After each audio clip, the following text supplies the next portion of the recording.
clerk. Sure, you got it. So Paul Saladino will be here by 8:15. But why don't we start? So good morning. I'd like to call the meeting to order and ask Deputy Village Clerk and Deputy Village Manager Sherry Jones to call the roll. All right, Thompson. Here. Peterson. Here. Augustine. Here. Gale. Here. O'Brien. Here. McGee. Here. And President. Here. Thank you. Appreciate that. And if you could lead us in the pledge, if everybody would rise, please. Pledge allegiance to the flag of the United States of America and to the republic for which it stands, one nation, under God, indivisible, with liberty and justice for all. Thank you.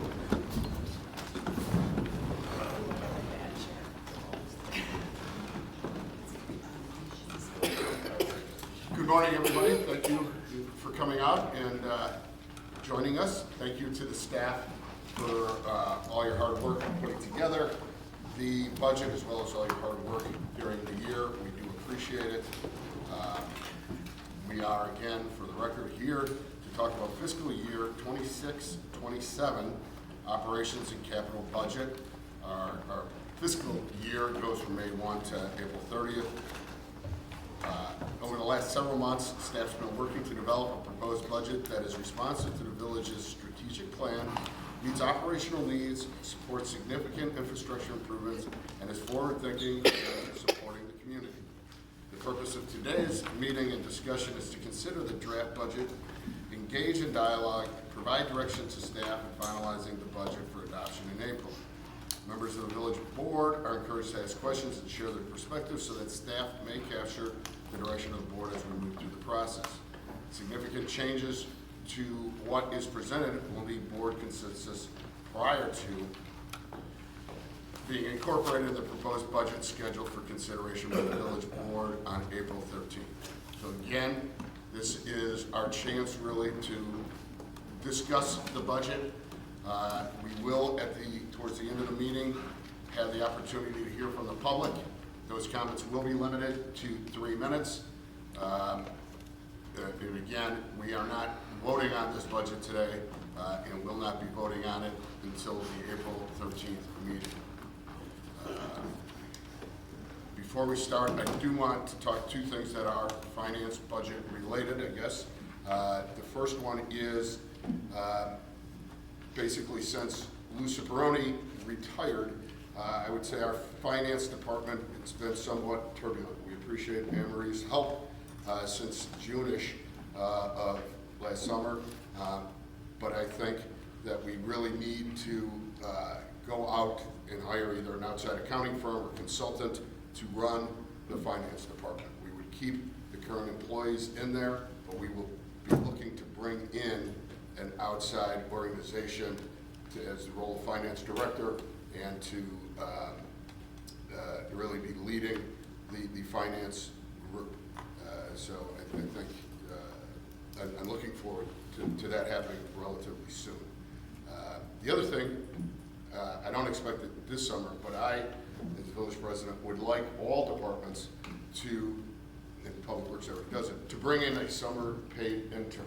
I like the police, the fire, community development, finance, to have a summer intern. I think that there's individuals out there that are interested in, or would be interested after working for a summer in municipal government. And I think it's a good opportunity. So in next year's budget, I'd like to see that incorporated again, where everybody has a position for a summer intern. And with that, I would turn it over to Village Manager Knight. Thank you, President Kugler, and good morning, everyone. I'd like to thank Interim Director Mappy and Department Directors, as well as village staff that have contributed to drafting the proposed budget that is before the village board today.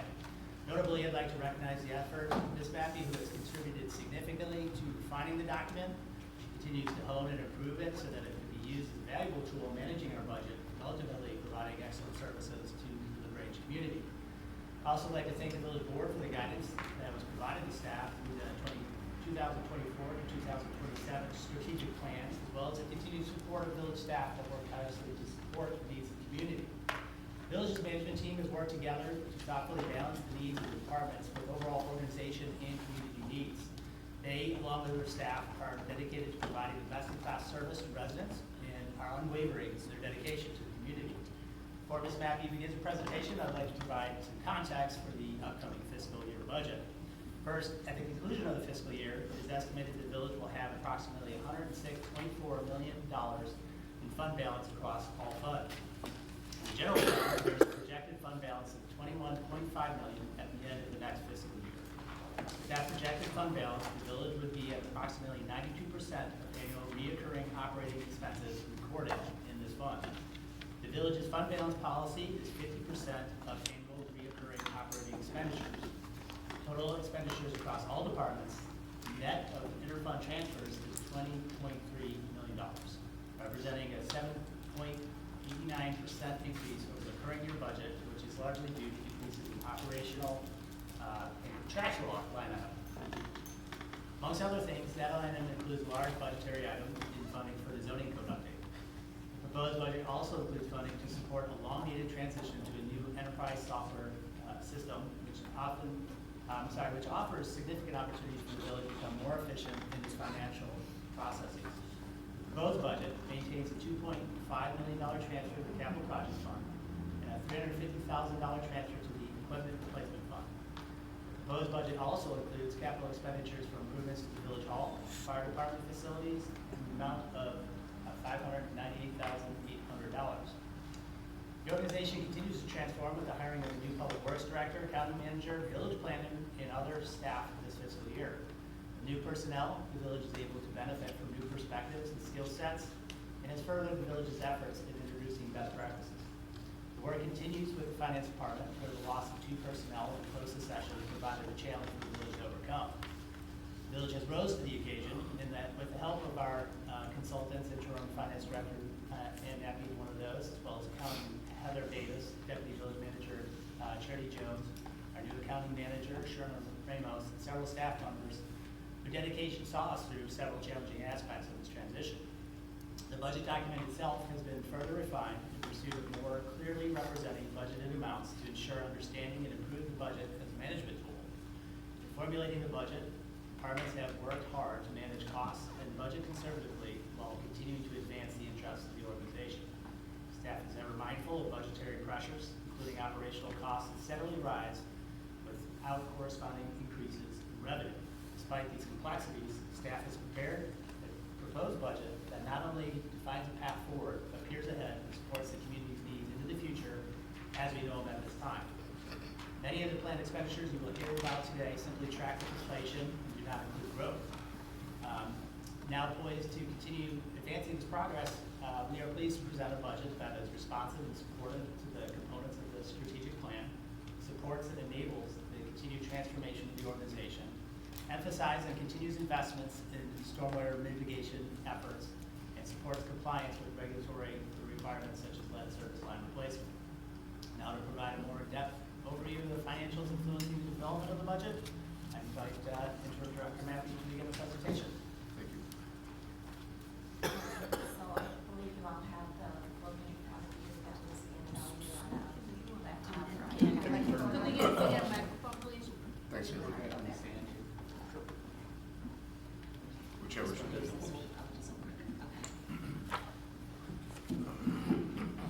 Okay.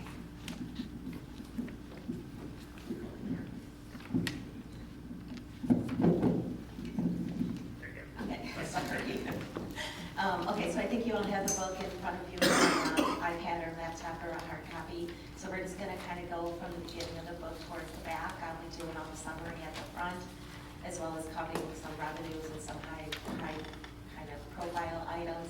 And then the department directors will take over and go through their departments. Hey, Marie, let me just announce again, if anybody came in late, if you would like a copy of the budget, we do have it, so you can follow along. But please start. So the book is a little bit different than prior years.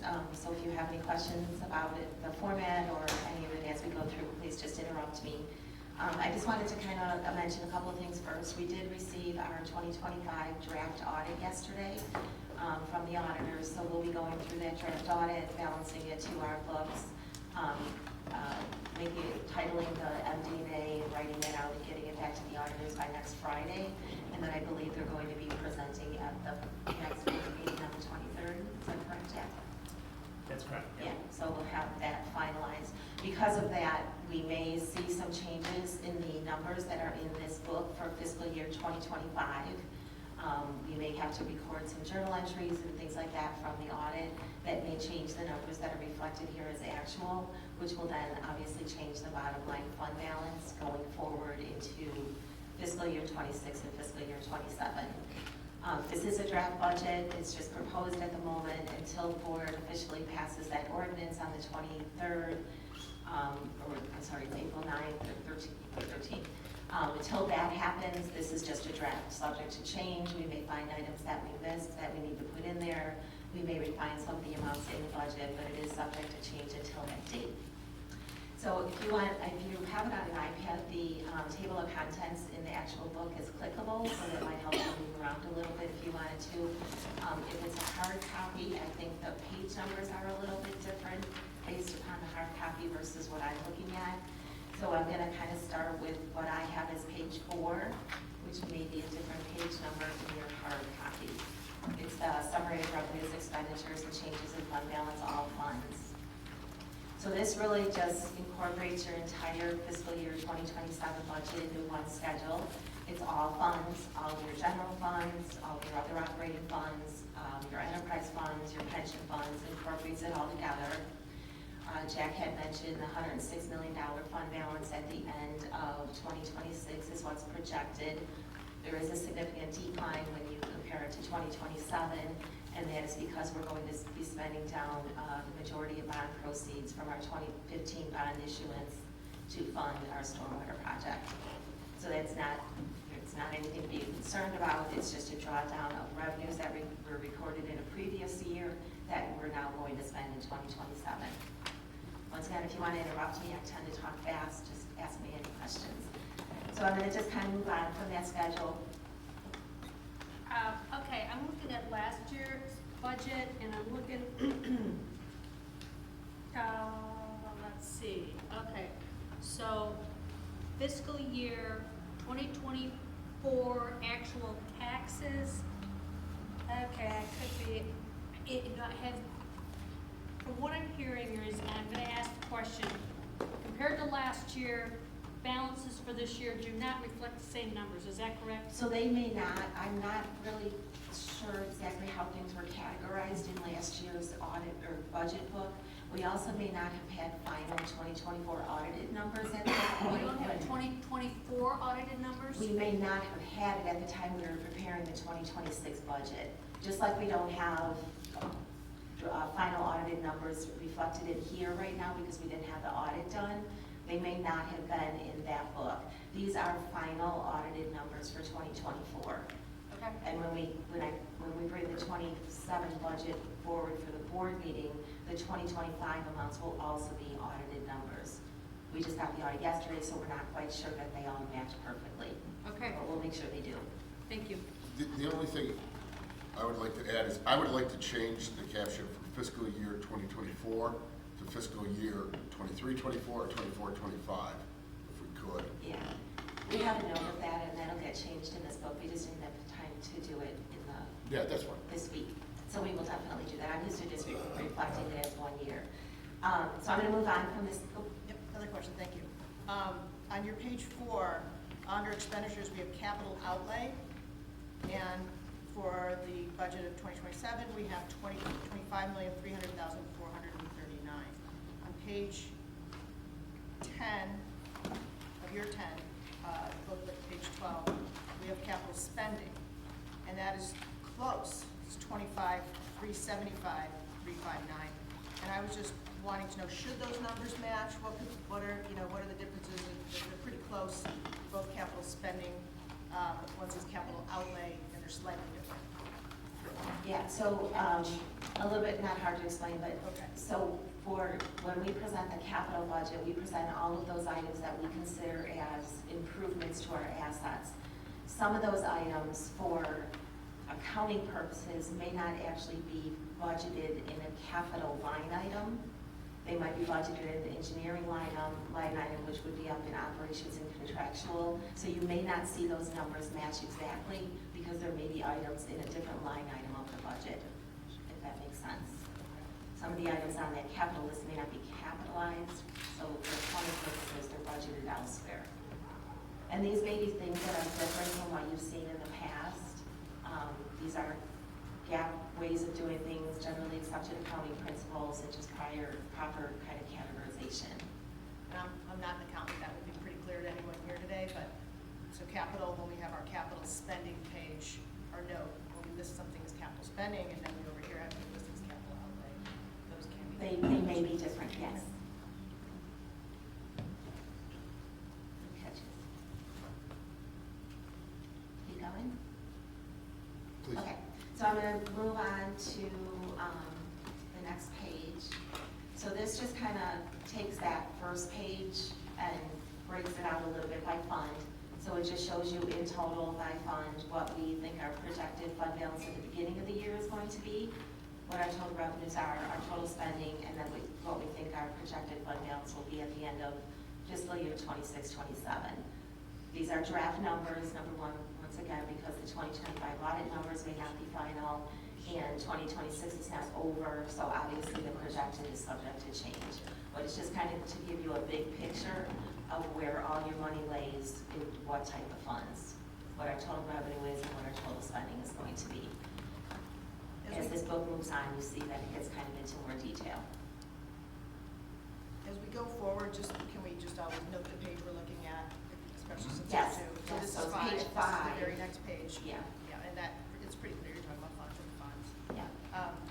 And I didn't want to interrupt you if you weren't done discussing this page. So just for kind of clarification for those here, we have in the special revenue, in the motor fuel tax fund, which I know we'll get to it in more detail later, we have fluctuations there.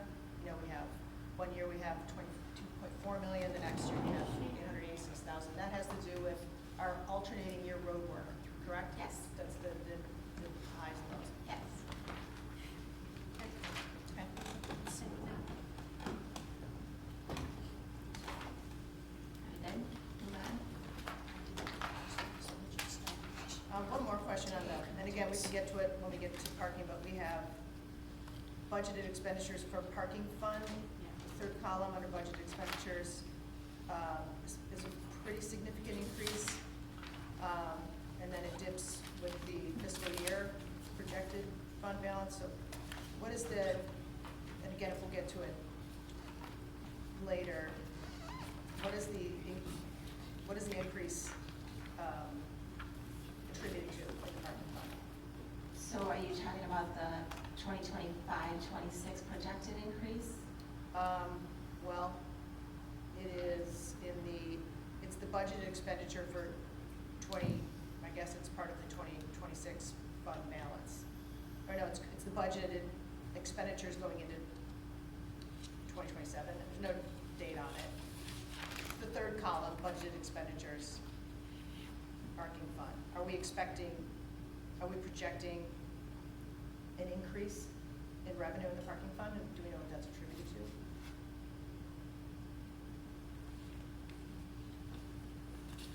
Let me start. I think this is the beginning balance, then the next column is the revenue, so that's the income coming in for the year.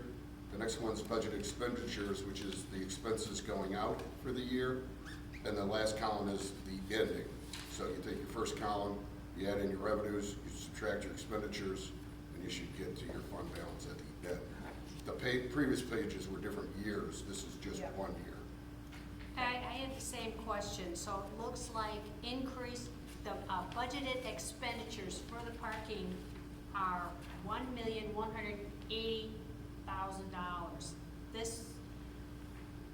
That's what I'm questioning. It appears like budgeted expenditures for the parking fund have increased. What would be the significant reason, or the reason for the significant rise in parking expenditures? So if it's okay, I think that we are going to go through each fund, and we'll get to that fund, and we'll kind of identify what those expenditures are.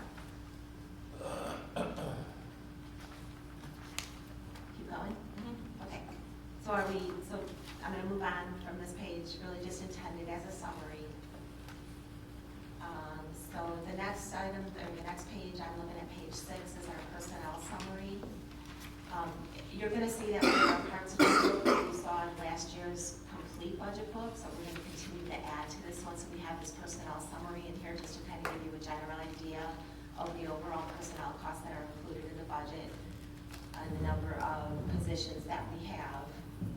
We'll go through this in more detail as we cover each department, but it's really just meant as a summary of our personnel expenses. And just as a note, this is a page that'll need to change, the list of positions, because this is carried over from last year based on our old comp and class plan, and we've had the comp and class study that was completed end of April 2025. So this page will need to get revised to reflect that new schedule of positions with all the titles and grades that we had previously talked about back in April of 25.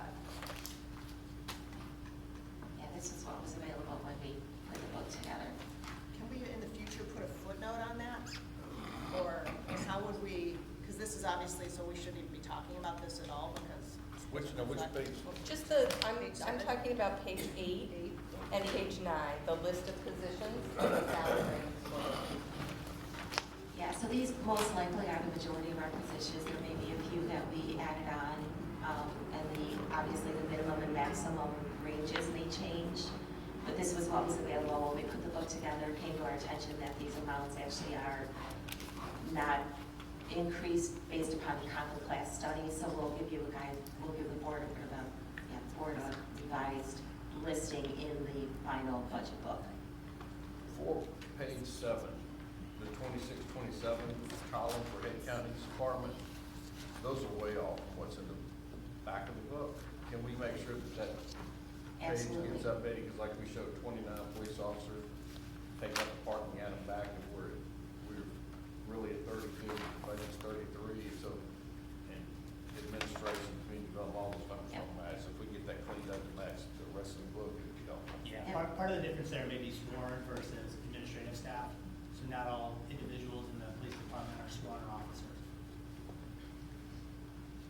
But we'll Yeah, organize that's it. well. There are some differences in the way that the positions are represented in the book. This up front, I think, is listing more number of positions rather than full-time equivalency of positions, which is what a lot of the tables in the individual departments. Yes. Yeah. So we can bring them into the line Yeah. closer. We kind of understood that was going on, and we knew we had to fix that before we did the final budget document. I'm going to continue on, so I'm going to go to page 10, might be page 12 for you all, the capital improvement program summary. So this is what was presented at the capital meeting. This has not changed. It just kind of gives you a general idea of our capital spending by category for fiscal year 26-27. You'll note the majority of the spending, it looks like, is on sewer relief. We've got road improvements, water system improvements, sewer system, a number of building improvements across various buildings. Vehicles and equipment, both purchases of both vehicles and equipment, as well as the software upgrade that Jack alluded to earlier today to replace the village's enterprise resource planning system, their financial system. I'm sorry, can you repeat what you just said? I didn't hear it. So you mean the 350, the last amount? Yeah. Yeah, so that's the software upgrade for the village to replace its financial management system. We currently use MSI, and the village has put money into the budget to replace that.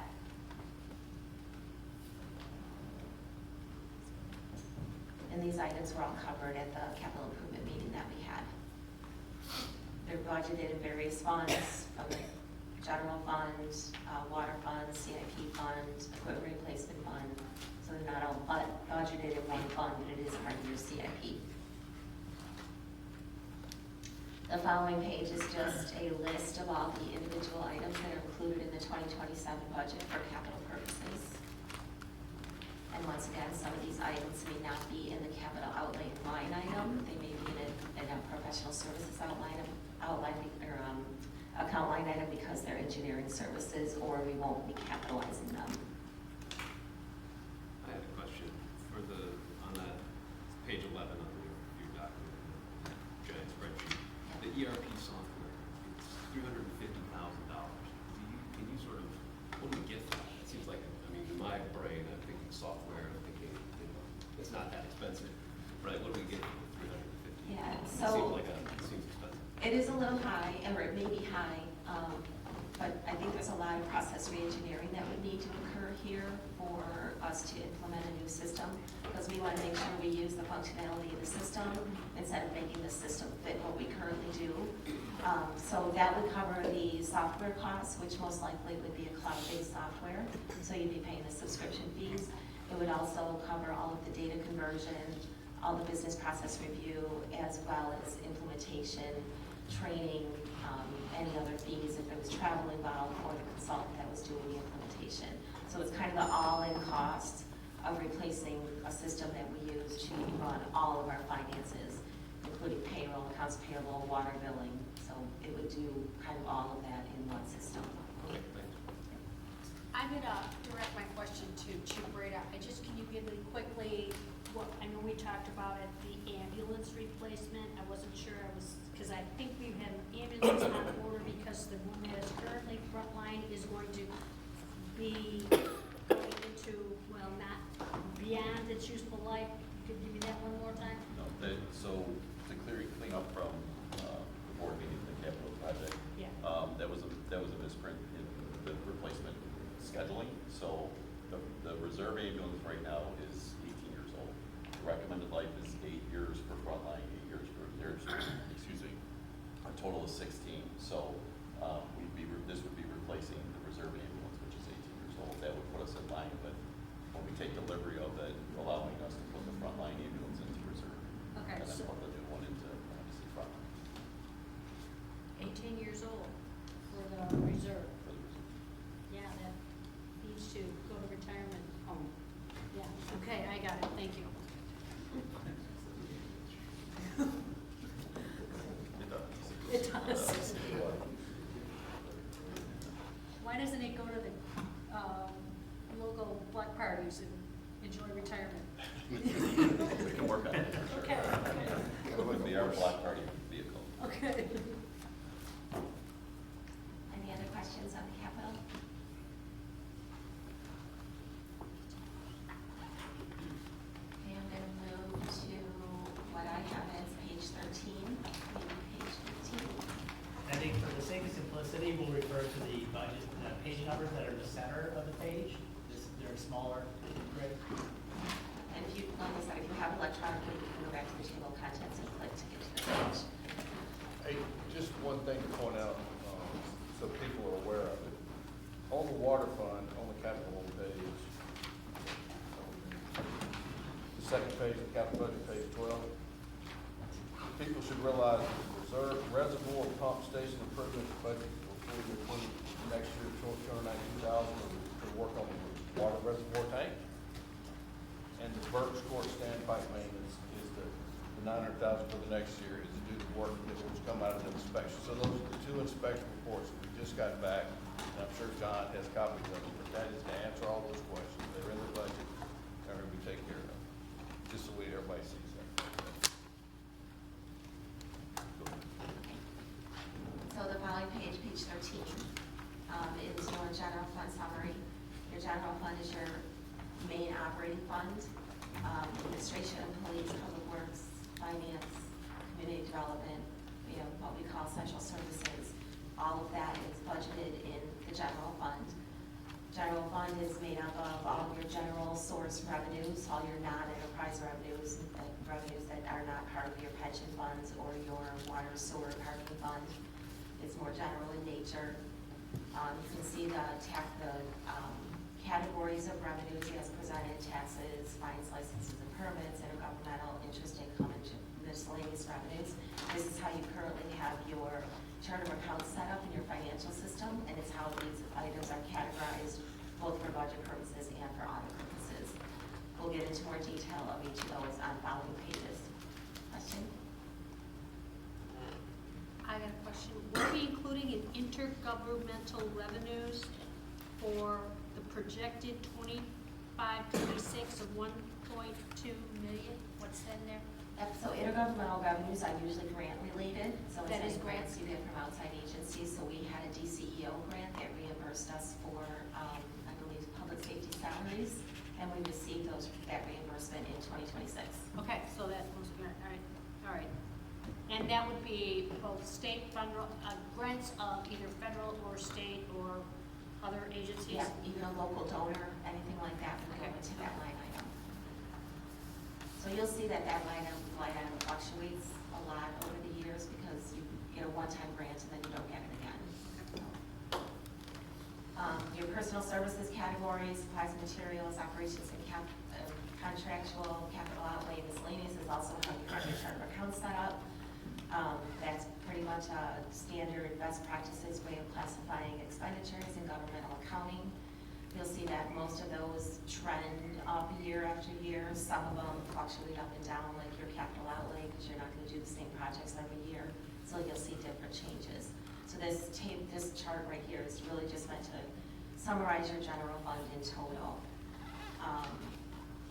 You can see the fund balance at the bottom of about $21.46 million.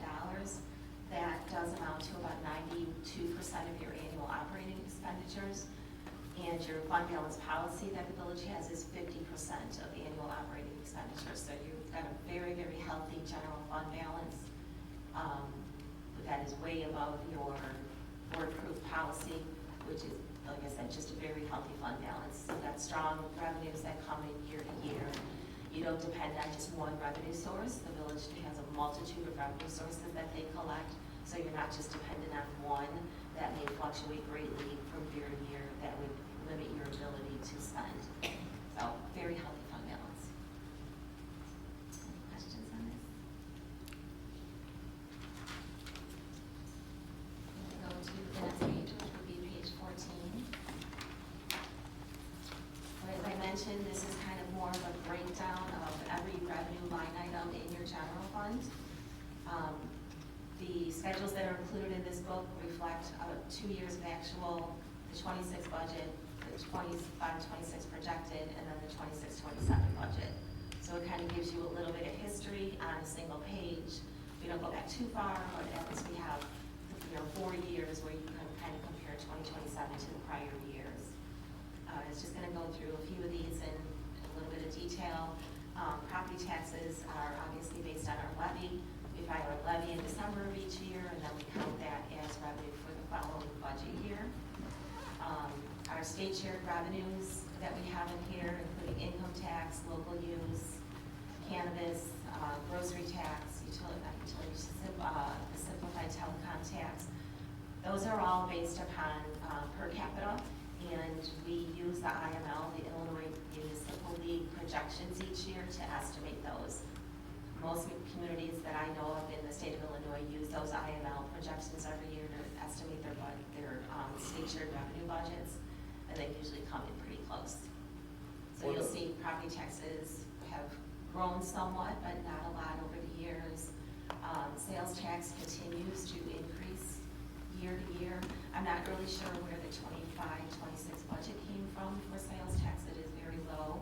There maybe have been some thought process of maybe we were losing a retailer, or maybe we had a lower budget for 25-26 because of the takeaway of the grocery tax. Not really sure what the thought process was, but you can see our projected actual is about 2.9 million, and then we're budgeting about 3.1 million for 2026-27.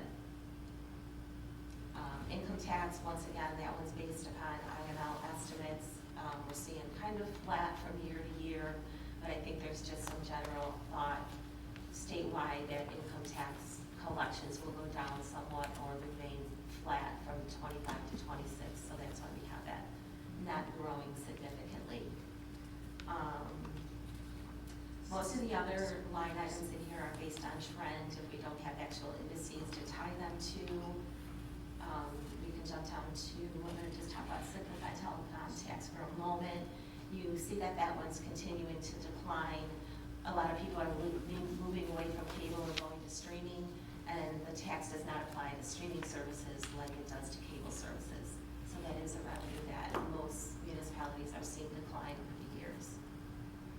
The property tax for police and fire pension, that is property taxes that is collected and is sent directly to the police and fire pension fund. For GAAP purposes, for accounting standard purposes, we reflect that revenue in the general fund, and then we have an offsetting expense in the general fund for the exact same amount to transfer that money over to police and fire pension funds. So it kind of counts those revenues twice, and then we have that expenditure that offsets it. And we can talk about that expenditure when we get to that department. The next category is your fines, licenses, and permits. Most of these are based upon trend from year to year. For building permits, we do look at activity that's upcoming, whether you're gonna have some big new developments, a number of housing projects, things like that. But the other ones really are just based on trends. Intergovernmental, once again, these are your grants, and you can see that large amount that we received from the state of Illinois in 25-26, and that was that DCEO grant that we received. That was a one-time grant that we most likely won't see again, which allowed us to fund operating expenditures. Usually grants are for capital expenditures. Interest income growing a little bit. We do have, like I said, we have a great fund balance in our general fund, so therefore we have a lot of cash to invest, hoping interest rates stay somewhat where they are today. So we have a little bit of a bump going on there in our interest income estimates. Miscellaneous revenues, many of these we don't actually budget anything for because we don't know that they're actually going to happen. We're actually hoping some of them don't happen, like damage to property, workers' comp, things like that, so we don't budget for them. The ambulance transport fee is budgeted in this line item. I will note that there are two items missing from here. One of them is the Lyons Township High School's resource officer. We had a little bit of a snafu with that. We didn't get our revenue that should have been recorded in 2025 until about a month ago. So that's why you're not seeing it appear there. When you get the proposed budget, we will have those amounts in there. Now that we've figured it out, we know the amounts, we'll have those in there. For 2025, it's going to add about $100,000 of revenue, and then we still have to calculate out what the 26 and 27 amounts will be. And that is something that will add. The other one is one that the mayor brought to our attention, the commercial refuse lots. We don't have anything in there for 25, 26, or 26, 27. To date, we've collected $10,000, so we'll add that to the projection amount, and then we'll come up with a budget amount, a reasonable budget amount for 27. We'll add those to the budget. Any questions on revenues? Back on the grocery tax, is that because it used to be included in some state fund, and when they outlawed it, and it took us a while to get it implemented this year? Yeah, so it would be in that sales tax line item, at 3.066. Historically, that's where you would have seen it. And now that it's a local tax, we have it separated out. And that's just our estimate of what we think it's gonna be on a full year basis? Yeah, and the way we estimate it is your sales tax are broken down by SIC code, by classification code. So we looked at your food code from prior years and used that to estimate what the revenue would be. Okay. And I assume the franchise fee cable is dropping for the same reason simplified telecom tax? People are leaving cable and going to streaming, yeah. I have a question about the local use tax on page 14. You see quite a bit of dip there. So can you just further explain that a little bit better? Yeah, so I don't remember what year it was, you may have a better memory than me, but a couple of years ago, the state changed the law where outside sales taking place outside of Illinois would no longer be paying the use tax, they'd be paying a sales tax. So that category eventually is going to go away, but you saw in addition to your sales tax line item for the revenue loss from local use tax. Which has actually been a real net positive Yeah. for our community, the level playing field act for Illinois retailers, the way that the state collects sales tax for online transactions has resulted in significantly more of an increase to our sales tax than what we ever received from local use tax previously. And that's because the local use tax was distributed based upon per capita, whereas sales tax is based upon where the sale takes place. So that's why it was a win for the village. We've been seeing that for about 4 or 5 years, at least 4, right? Yeah, Yeah, it was something like around that. COVID numbers on it. we get a percentage of that, so it's not really, Yeah, it's not 1%. local whatsoever. Well, the bump is not, It's based on yeah. the. Who in this town? Where the, Is it- It's the product being destination. delivered to. Yeah. Yeah. Yeah. So it would be the zip code. And our tax rate, Yeah, yeah. the full tax rate, as opposed to use tax, which used to be a lesser percentage than regular sales tax. Any other questions on revenue?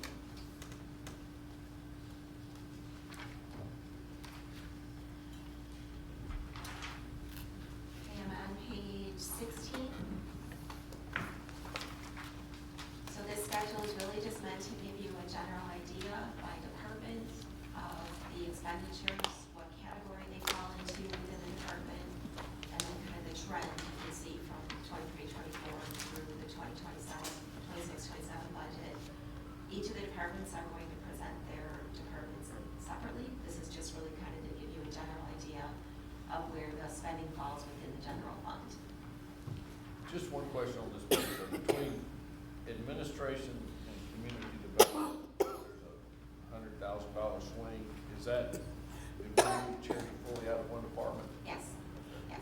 Yes, she was moved from the community development allocation to administration.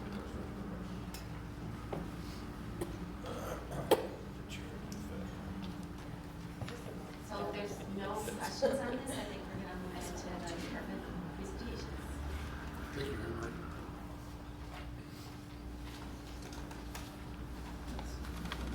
All right, so we are on page 18, that's the center page number. This is the administration department, it consists of the village manager, deputy village manager, human resource manager, management analyst, and executive assistant. The department supports the village board, efforts to carry out the strategic plan, and manages the delivery of services as well as village personnel. This year's accomplishments include managing the process of adopting the village code that meets modern provisions and is available online. Overseeing engineering of our stormwater mitigation projects, application for and management of grants, managing the village's IT network, ensuring proper resiliency and security measures are in place, and employee recruitment and retention efforts, such as updating and maintaining the village's classification and compensation plans to ensure our competitiveness in the marketplace. Proposed budget includes a total of $571,097,000. Let's start that over. $571,097 for the year.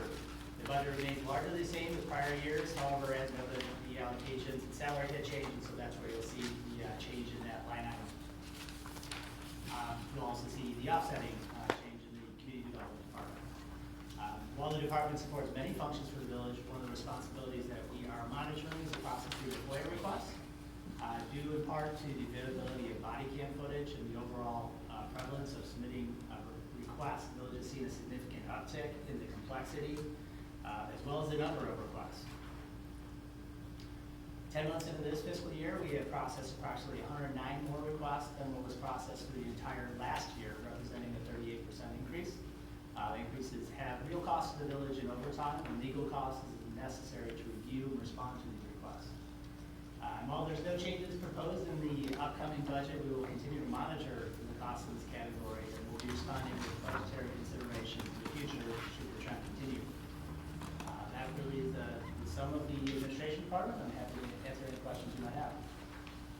On page 20, can we just, because it is the quote-unquote charity effect, can we just, 26 and 27, can we adjust the head count to be 1 instead of 0.25, and for deputy village manager, make it 5, because that matches that front page? Yeah, we'll make sure those align, and I think we'll likely look at FTEs as kind of the standard to report in this neighborhood. Yeah. I had that question too, because I was trying to find the rest of your time, or where it went, because it's 0.25 here, and yeah. 0.75 community development, was it moved all the cost over to this department? So it's- Yeah, the two should Right. align and should be reflective of one another. So, and Absolutely. charity actually is partially funded, and then she's also allocated to water and sewer. That exists. Yeah. Okay, that's where I was getting lost. Yeah. You're easy to find, but I didn't know where the departments were. Okay. Thank you. I had a question, Jack. In the professional professional services line on page 22. We have a significant number in 24-25 actual, and in 25-26. Is that part of the, would some of that be attributed to the addition of needing consultants to help review, the increased amount of permits and projects that we had? Those are just much larger numbers, and just wondering if you could break that down. For professional services? Yeah. Yeah, if I'm recalling correctly, there may have been some recruitment costs in that number. So, those are generally hard to predict and are related to when we have vacancies in certain positions. So, but it's the professional services could be recruitment, it could be the additional folks that we bring in to help. Yeah, that would be budgeted. No, that would not at all No. be in administration. Okay. Those expenses are in community development, so I'll talk about that. Okay. But the 16,000, I think, is largely recruitment-related expenses. A lot of HR functions have been charged to the administration department historically, but particularly for management team level positions. I guess maybe the question is, under personnel services, the first line is salaries, and it just fluctuates a lot. 23-24 is 284,000. The next year it's 498,000.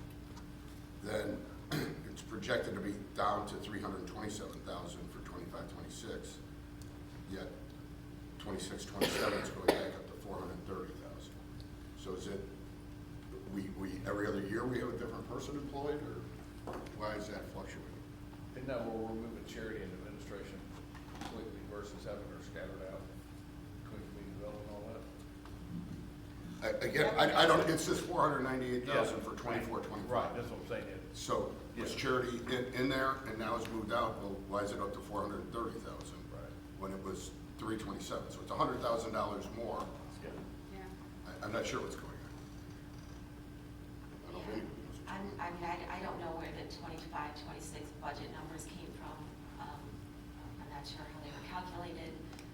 And Sherry, were you charged to admin in I don't 25? know the details of how my salary's been allocated across departments and funds in previous fiscal years.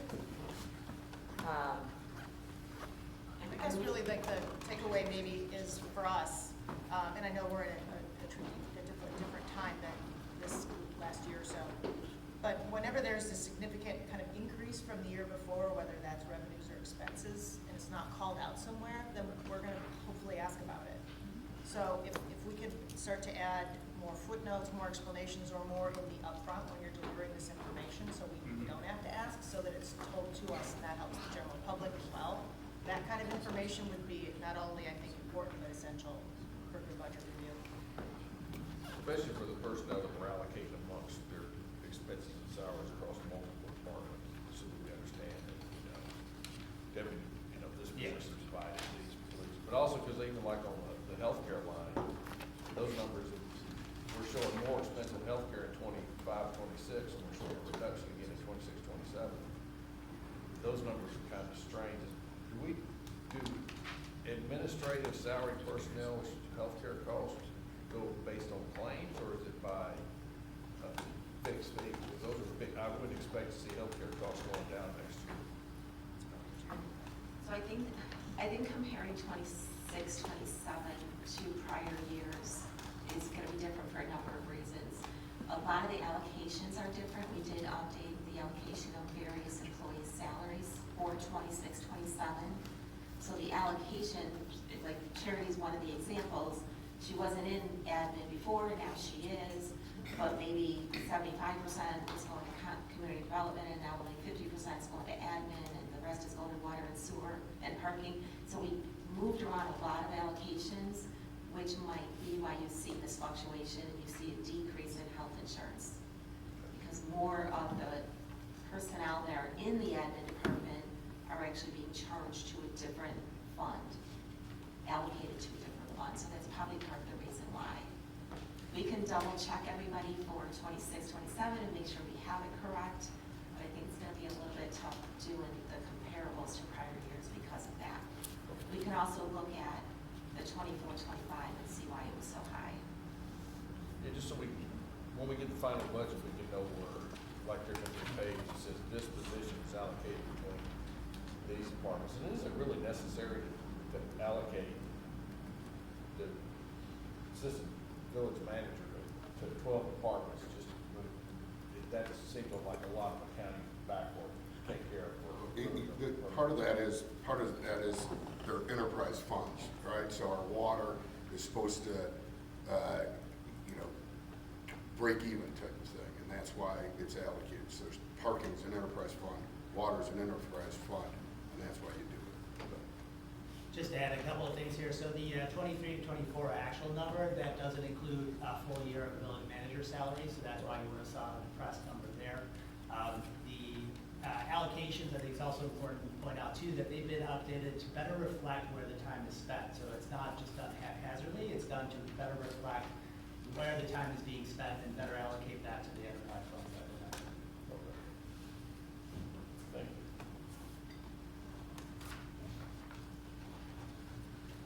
Anything else on administration? So the next department is finance. I'll cover that one. So our board chart is a finance director, which has been vacant for a while.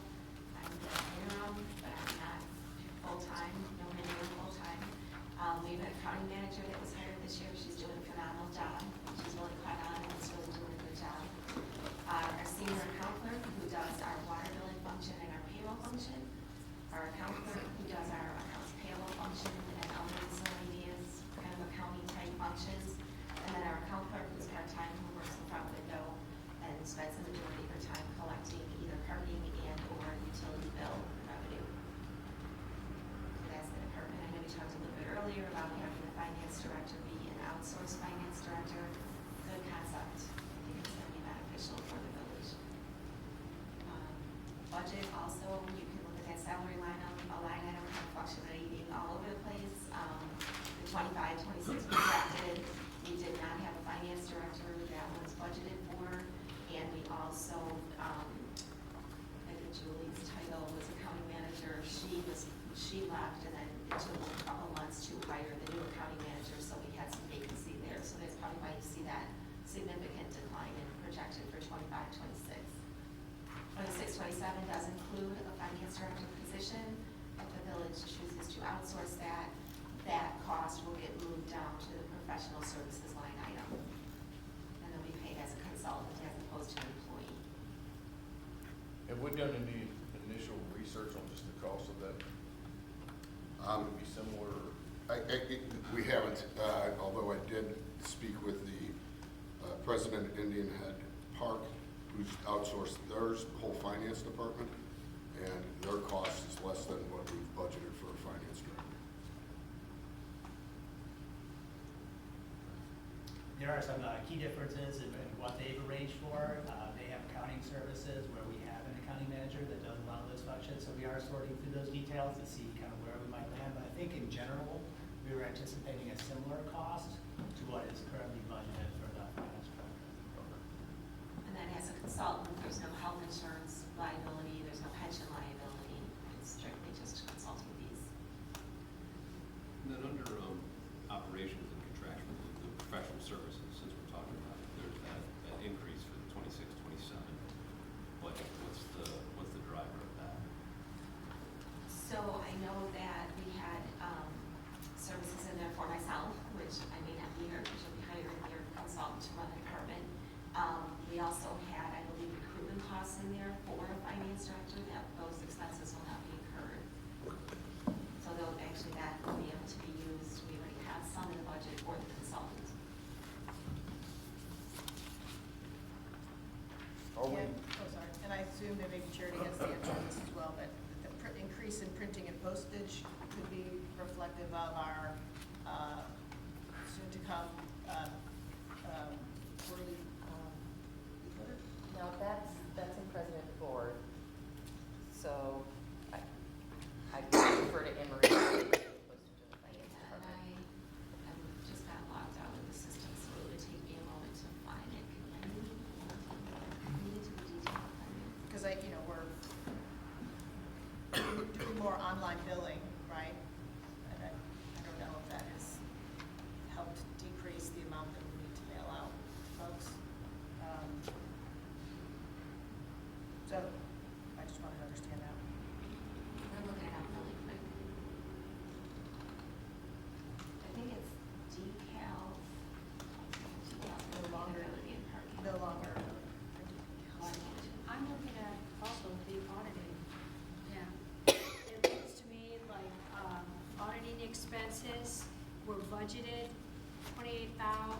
projected to come in at approximately 23,000 for this fiscal year. That seems a little low. Are we sure? And then the total budget for fiscal year 27, approximately 24,000. That strikes me as low. Are we? I believe those were based on contractual amounts, and the audit, those were based on contractual amounts with sickage, and the audit is allocated somewhat to other funds. Okay. But we can definitely check that Okay. number. It's allocated, so this is not, okay, that might not be the whole thing. Okay, that's fine. I'll double check that though. The total cost of the department being over budget since we're showing so much in professional fees and so much in salary, should one of those numbers be reduced? Because it looks like we're gonna have a consultant and a director of the county at the same time for 26, 27. Because next year we're showing our budget for finance to be 70,000 more than it's been for any past year. I know the mailing thing is probably one that's gonna change, but it just seems high compared to what we've been doing.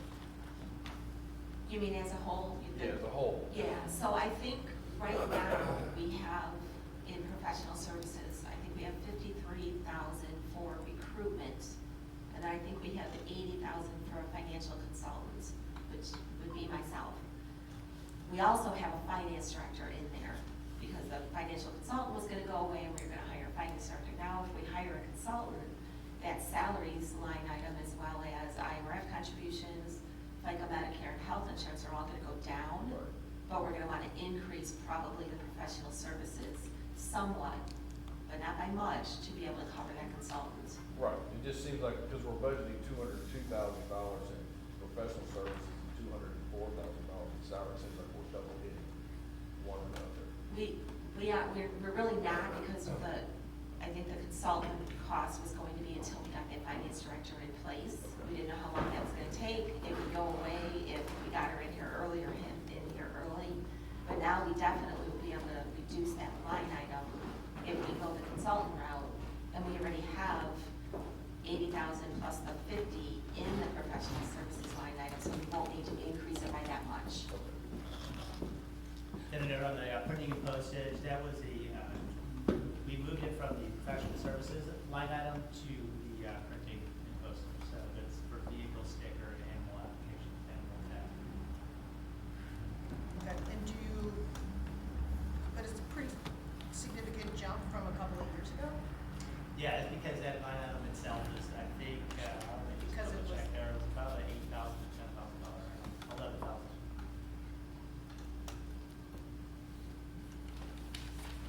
Those we moved to more virtual and, electronic, we would hope to bring this number down. But as it stands, we have a very manual process where we print up and send direct mail to every individual that has a vehicle that was registered, and then same with the cost. So we've always had those costs, they were just allocated elsewhere. They were in the professional services line item. The virtual decal though, because of our LBR, is that cost savings reflected anywhere? Do we know how much we've not had to spend on mailing and printing? I don't think we've seen enough of a trend to know that there's a decrease We're there, working but on it. yet it is budgeted flat, so Okay. there's an increase. Okay.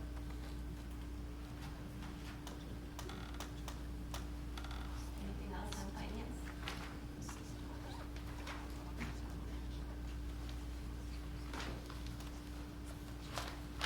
We'll move to page 28, which is legal.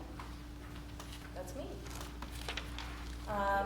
So page 28, and then on page 29 are the actual expenditures for the legal budget. This budget reflects rate increases for our general counsel and our labor counsel that will be effective.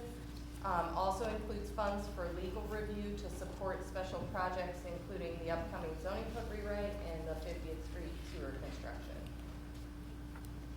Happy to answer any questions about the What, legal budget. mine deals with the prosecutor. What are we moving to adjudication? What are we still prosecuting? So we still have some pending litigation that the prosecutor is involved with. I think we will expect that we'll have to prosecute less cases given that we just implemented for general code enforcement adjudication within this fiscal year, I don't know that I have a sense of how much it will decrease. So we budgeted conservatively. That's obviously, Jack Kenny, is he on a retainer or per case? Per case. And again, most of, the large, do we know the percent we get reimbursed? I know that it's an expense and. Yeah, I would have to run an analysis of that. The challenge is oftentimes the expenses are incurred in one fiscal year and the reimbursement doesn't come until another. Right, not yet.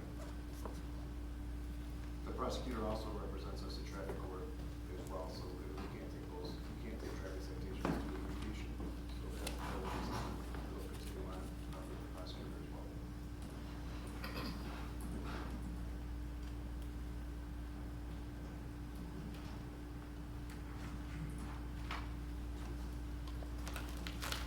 No other questions on legal, I'll move on to community development.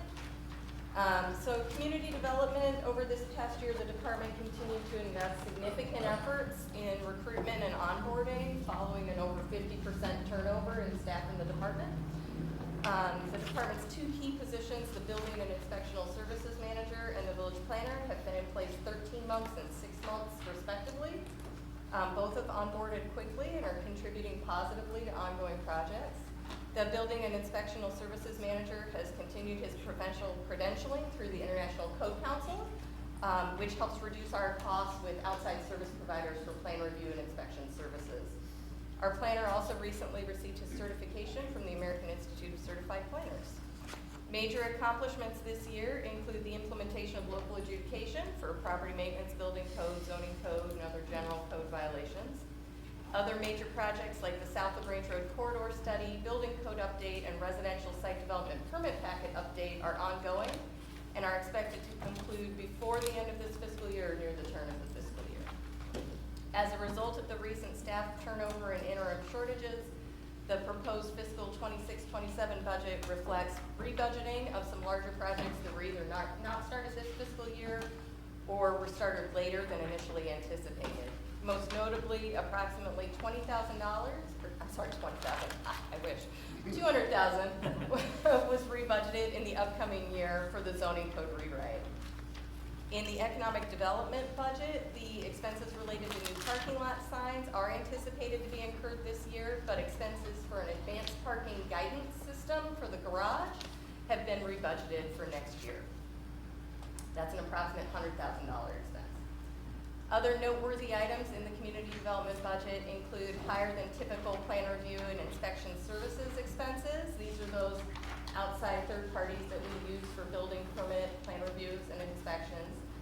This is related in part to some of the staffing changes, but also to large construction projects expected in the upcoming fiscal year. Those expenses are offset by building permit revenues. And we've talked about the salaries piece. Any other questions? Okay, you may have just gone through this, so you can shorten it, but I'm looking at the economic development line that's going from 100. What page are you on? I'm on Page 34. Yeah, 100 and approximately $181,000 to $220,000. What are you including in economic development in that line item? Yes, so the large change that you see there is largely the advanced parking guidance system for the Okay. parking garage, which was one of the recommendations of the 2022 parking study Okay. to implement. And then the other question I had is regarding the zoning code review. Do you anticipate that will go on almost the entire year? Yes. And is it gonna be a project similar to the comprehensive plan where there'll be community outreach and all of that? Yes. Okay. Thank you. My questions are about that same project. We got the RFP last Friday night by 15. It was the first time I'd seen that written up. I know we had put it in the budget, as you explained, for this past year or the year we're about to be done with. And we didn't get to it this year. One of the things that took precedence, correct? I mean, we just didn't get around to it. It was planned to be started this year, the zoning code rewrite. right? Yes, it was planned to be started this year. I would suggest that we started it by issuing the RFP, but we're not nearly as far Right. along as I would have hoped Right. by the end of the fiscal Right, year. but we won't be allocating funds probably to awarding it Correct. until Yep. we start the next year, which is why it's being moved. I understand the need, the great need that we have to simplify, reorganize, update our zoning code that's much needed. You and I have had some conversations about retail over the years.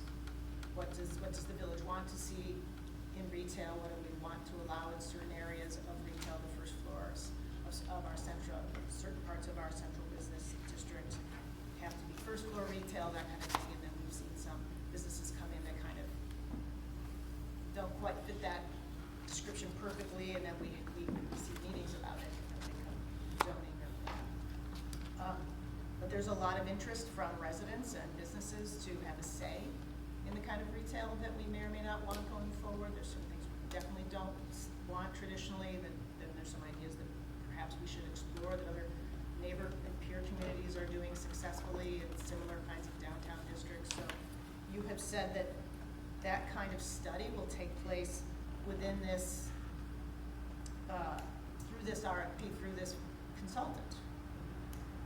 But when I read the packet that I have printed out here, it really doesn't specify that in there. In fact, there's only 2 mentions of the word retail. And what I've been hoping to do is have some kind of a town hall, some kind of a meeting with, and I know it's reflected in the budget, to do a mixed use of commissions and a mixed meeting where there's commissions and board together talking about zoning, but it doesn't reflect that we're gonna talk specifically about retail, what kind of retail we'd like to see, what kind of retail the residents, the businesses, the boards, the commissions are interested in potentially allowing. And what I'd hope for us to be able to do as a village is to have a meeting where we invite people in to discuss that openly.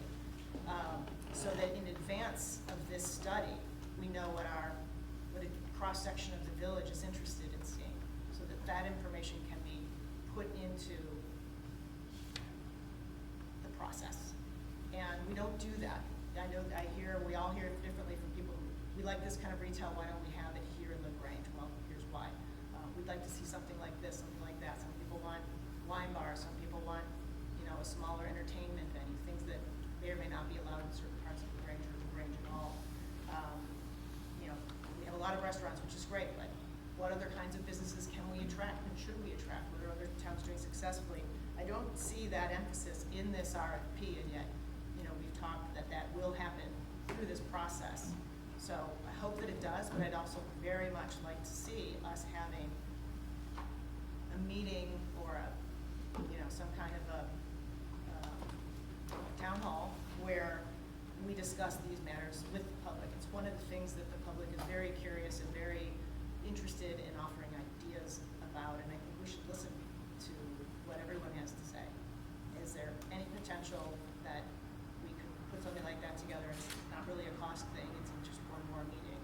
But I'd like to see the results of that, and I'd like to see that happening in this town. It's been, for years we've talked about it.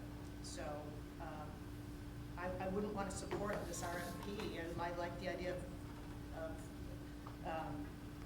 rewriting code, but I also really like the idea of listening to the public, because that's what it's all about, right? We're simplifying code, but we're also trying to articulate the kind of things that we want to see in town. So, the request for proposals is for a consultant to do a comprehensive rewrite of our zoning code. So every element of our code, every page of the zoning code will be addressed and given attention. So, within the RFP, though, it did call out specifically some of the themes that are addressed in the comprehensive plan, including the simplification of our retail use categories, decoupling them from these sort of arcane SIC and NAICS codes, and adopting a more modern process, consolidating our commercial districts so we don't have so many different versions of commercial districts that only have this much difference between one another and what's allowable. So it did call out some of those things. And certainly the zoning code will address and involve public engagement in what uses to allow in which commercial districts. what you're discussing might even go beyond that to a step of like what the market might desire for uses, which may or may not happen just because the zoning code allows for it. You know, there has to be zoning that allows for something, there has to be a property that suits that business need and a tenant and an owner that can come to terms on, you know, the market realities of rent, and there has to be consumer demand to support that business. So zoning is one element of realizing a vision for what you might want for commercial uses in your community, but it's just one of the elements. There have to be other factors at play. For example, you know, at a music venue, there might be, you know, not a suitable site, or it might be that our market rent is too high to support the business operations for that. Sure, but for example, the Opry in Western Springs, right? That's technically a music venue, it's also a coffee place and a place to get a cocktail or a beer. But we would not allow that in La Grange. The public may want to have a say on that, and that could feed and affect what we allow in the future. So, I mean, there's a lot of communities around us doing things that appear to be innovative, and appear to be popular with our residents who go to those towns to do those things. So I get that not everything would work here, we may not have the right place. And we certainly don't want a large music venue, that's not what I'm talking about. I'm talking about being open-minded to things that other communities are doing, that right now, when someone comes to La Grange to ask about, we say no. So, I don't think we're gonna see some massive change in what we allow, but there are some things that are going on that are good ideas that I'd like to consider, and if not here, and if not now, when do we do those things? When do we have those conversations? I would just add to that, I think when we were going over the comprehensive plan, as I remember when I was looking for glossaries, you just heard, what is this code referring to? I looked at a map, which really didn't answer the question, so I would, my interpret or takeaway from one of the things that Trustee Augustine just said is, I do think that the public may have ideas, but they're not going to be strict code related. They don't know the code, that's not what we're asking of them. You know what I'm saying? We're asking for their generic ideas. To say there's a whole code rewrite, yes, there would have to be a consultant to assess that. But a generic town hall meeting saying, what would you like in your town? There's gonna be more ideas associated with it. How that would work its way into the code would be further down the line in the code rewrite process. But I understand what you're saying, and I think it's a good idea, yeah.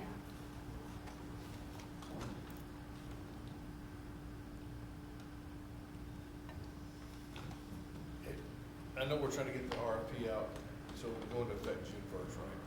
Well, the RFP is out. We published it Wednesday.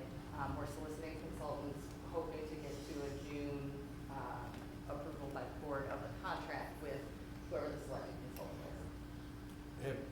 And I guess this is a general question, have we taken a stance as a village to oppose Senate Bill 4063 and the House bill on the rezoning regulations? Because I know that's gonna drastically affect, and because I was thinking about it, we talked about the use of a consultant to approve plans. The last note from Elrod and Freeman showed that we have 14 days to approve new house plans. You got 30 days to approve. Not to approve, to issue comments, which actually those timeframes that are in that Senate bill match what our current practices are. Okay. But are we gonna oppose that rule as a village? I've seen a couple of villages that oppose it, but are we gonna go to our legislators and say we're against this? I personally am strongly against it. I think we should.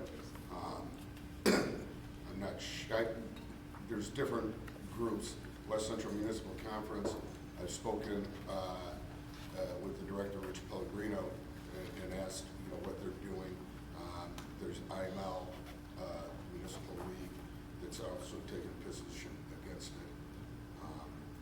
But I don't know, it's the village, if we are, I think individual trustees definitely can contact people. I'm not sure how much it's going to make a matter on which of them. Yeah. I just was over another issue, Todd Van Cleveland reached out and said, what's to prevent me from selling my house and my 4 lots and building a Mason Point. Well, after this Very law little. passes, there's nothing now, he can build it, he can start tomorrow. Very, very little. Yeah, we could have townhomes, condos, and all that in the neighborhood of town. So, in fact, I could subdivide me and my neighbor's house lots into several developments. So it's amazing how dangerous that could be. Right, well, then the Chicago Tribune took out their editorial was in favor of it. And that, to me, if it were to pass, the one area we can still control is no parking on the streets. At least there Can have to we be control that? parking. We can control it Okay. on all the buildings, even with the new buildings. We can't say how many parking spots you need for your building, but we can say you can't park overnight on our streets. And so, where are you gonna park if you have these buildings? But as far as, put a lot of thought into it, that's one very small way we can try to regulate if the governor's proposal were to, and I consider it the governor's proposal, were to pass. Additionally, broadly applicable requirements that would apply to single family as well as multifamily alike on the same terms would still be allowable. So our requirements for setbacks, building coverage, lot coverage become an important part in. Aren't they all, because it says the minimum you can have is the maximum, or whatever, minimum, maximum you have is 10 foot. That's if you don't adopt, according to the Senate bill version, at least I don't want to get too off track, but that's if you don't adopt standards that meet the rest of the requirements of the bill by a certain date. So Then they apply their own standards to you, just like with the state minimum building code. If you don't have a building code that meets the minimum requirements, then the state says this is your building code. So we can still put in water retention requirements for the homes. That's my understanding of the bill. Yeah, I think it's important to point out very early on in the process, there's been a lot of bills introduced that are in very preliminary stages. And so the conversations that we've been monitoring out of Springfield and through the communications to the village attorney's law firm have indicated there's going to be a lot of negotiation and reconsideration of some of the provisions of these bills. And it's not too dissimilar from other processes where some of these things that are announced kind of start at one area and then they work their way to some other place. So we are monitoring those. We will certainly make sure that the board applies and that we let you know that, when things move forward and when we might be able to take action. Okay. Do we have a general, legally, I haven't seen this in certain memos, but do we know, what's even the guesstimate of when this Pritzker-Bill initiative could all or in part start to become law?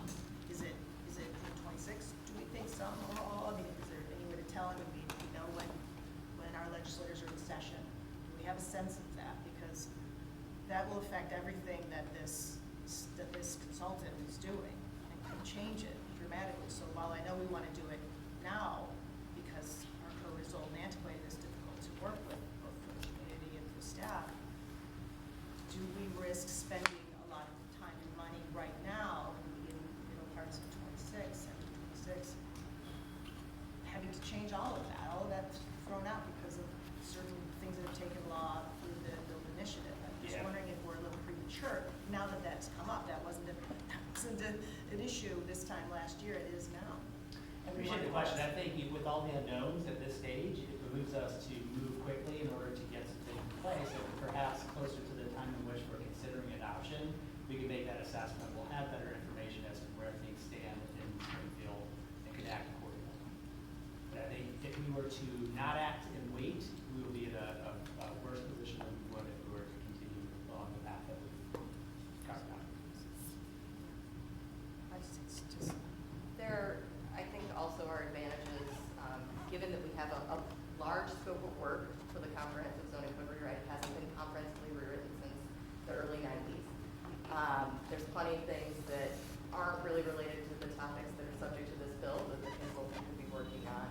And I think there's an advantage to having a high-quality zoning consultant on board if or when these things become law, as opposed to the communities who then might be scrambling to try and get someone. okay. Yeah, I think that's a good point. It's something Sheridan and I talked about. And so maybe just to highlight it, so everybody understands. What Sheridan was saying is if we go out and hire the consultant now, if this bill actually passes, a lot of communities will be hiring zoning consultants to tell them how it plays in their community. We'll already have the consultant, and we'll be able to utilize that as a resource. And we're saying that it's only possible for towns to implement the build initiatives by hiring a consultant to write it into code? I think most communities would hire a consultant in the Chicago suburban area, right? A lot of communities are like ourselves, where we have maybe one professional planner on staff. I imagine a lot of people will be looking to hire a consultant to perhaps try to mitigate some of the impacts of the new law as it becomes law.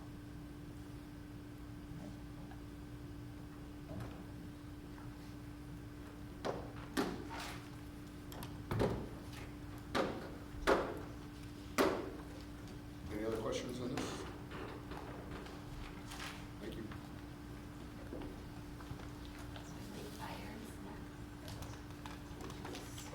Please.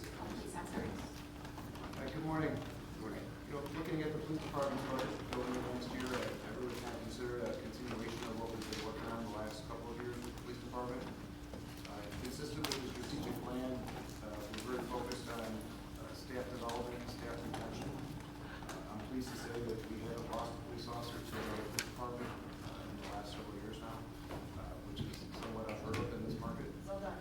So that's a real positive sign for everything that I think we've done collectively with support of the department as well as within this budget the last few years. So I thank you for that. We're considering to work with the officers. We do what I consider a very young but capable department, focused on culture building and staff development, which is whatever you see in this budget. We've made some nice accomplishments in the last couple of years. We've really increased our traffic enforcement initiatives quite a bit.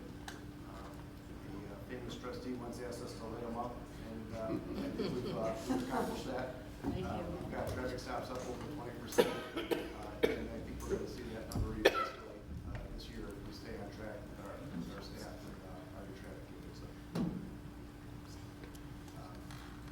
We had our town hall meeting last year that I think was really insightful. It was a great opportunity to get to see our residents and hear from our residents themselves and how they feel about traffic issues in this community. It's likely something we may do again in the future.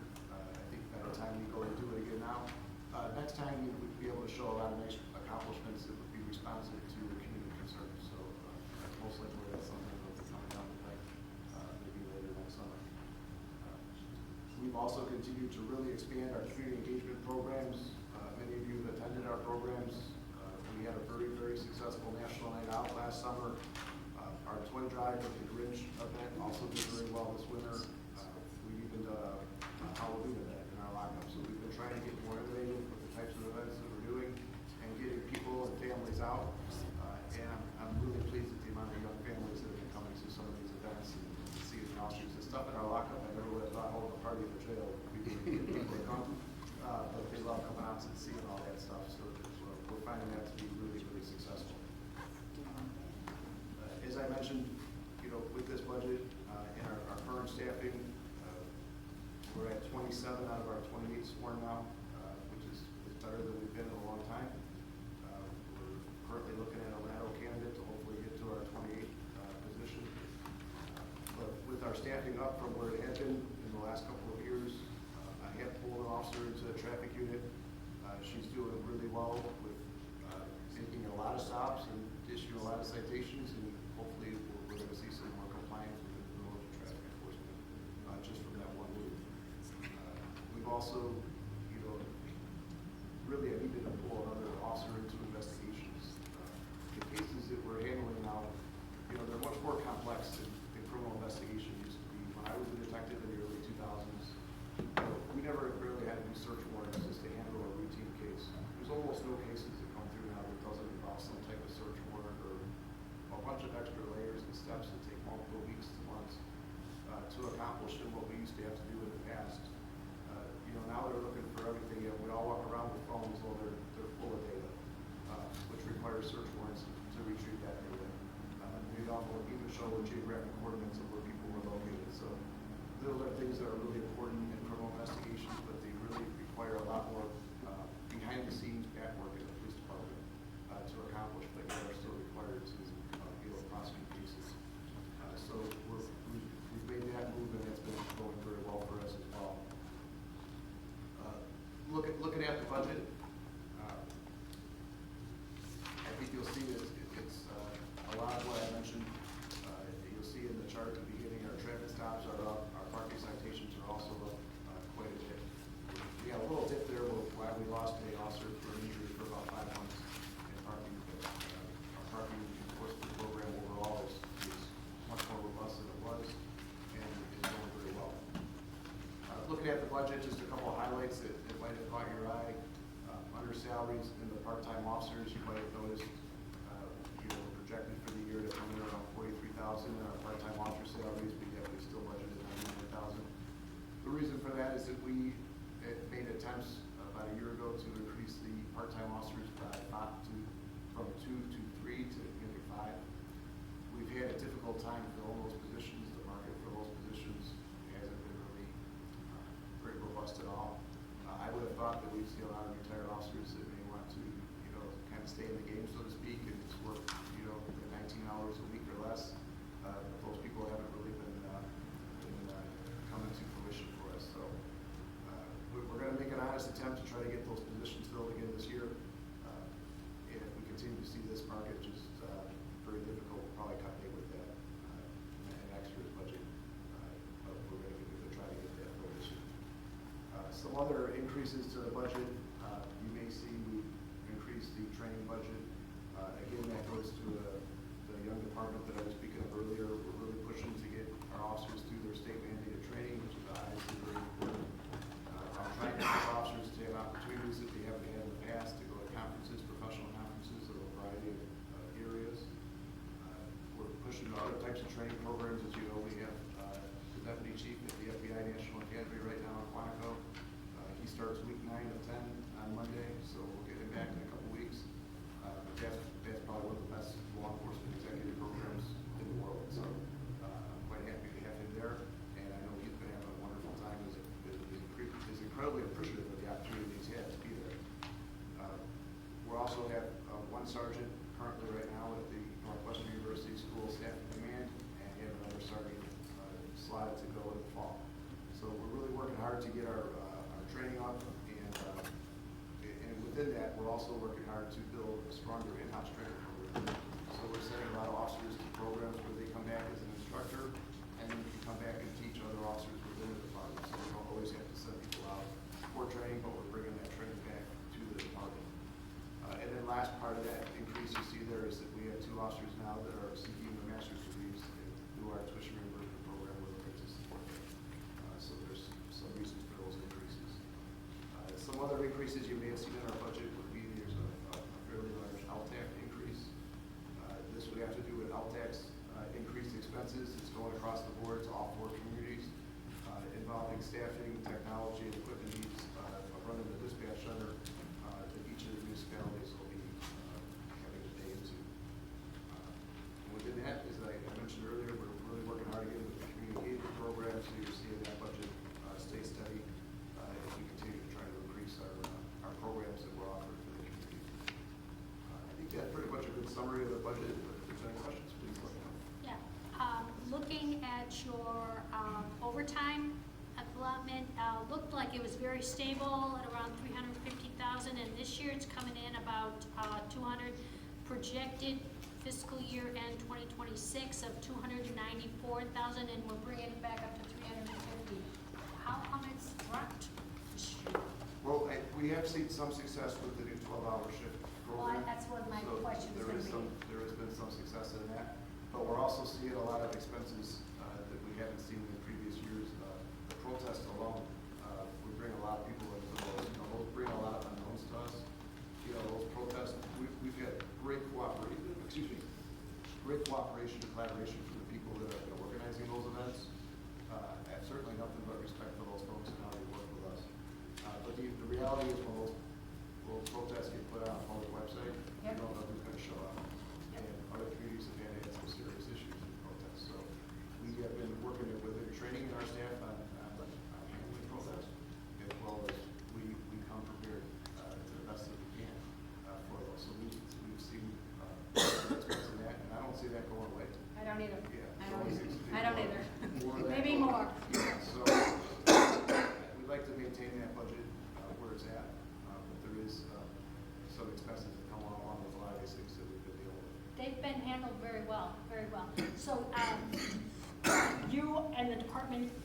the shift to 12 hours is working well? People seem, your staff seems to be pleased with that scheduling? Yes, I mean, honestly, I don't think I could have made my earlier comment about not losing an officer to another department, that move not also been made.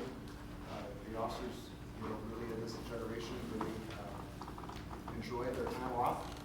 And, the old 6-2 Chicago schedule that we had, that Chicago had walked away from 20-some years ago, when we were still on, just wasn't really feasible for this day and age of policing, so. I think it probably is good for them to get away for a while, yeah. Okay, thank you. Can we take a 5-minute break? And go one more? Yeah, we can take a 5-minute break now. When you're finished, when you're finished. I have finished. Any other questions? So are we up for contract renewal this year? Yes, we are. So we'll be Yes. working with the FOP on contract negotiations review in a couple weeks. And when would that contract go into effect? So, the contract expires April 30th. So, Almost a whole year. this year, April 30th of this coming year. It doesn't look like we're budgeting enough increase in salaries to cover any increase in wages. We're basically budgeting salaries flat. We're gonna have a big increase in wages.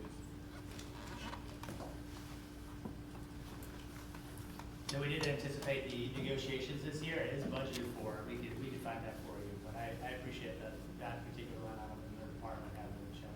Typically, you may not include it, just so that you're not tipping your hand in terms of negotiation. Okay. You reflect it elsewhere. I just wanted to jump in and first off, thank you, Chief, for the increased traffic enforcement. I know it's been well received, so I want to thank you for that, for highlighting that.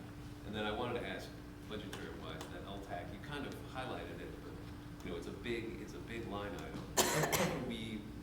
What's our contribution to that, and what do we get out of it? So our contribution is based off of our allocated personnel, for the police and the fire department. So, that's part of it. We are the largest of the 4 LTAC towns. And again, they've hired a new deputy director to assist Jim in running the dispatch center. So that's part of that increase in there, as well as other equipment, just with their increased cost of personnel, as well as we just budgeted back to us, as well as the other neighboring towns that are LTAC. Do you know how many, what's the personnel size? Like, how many folks are actually staffing? So they have 15 dispatchers currently, and then a director and deputy director. Okay. And we just charge all that to the police versus split the departments.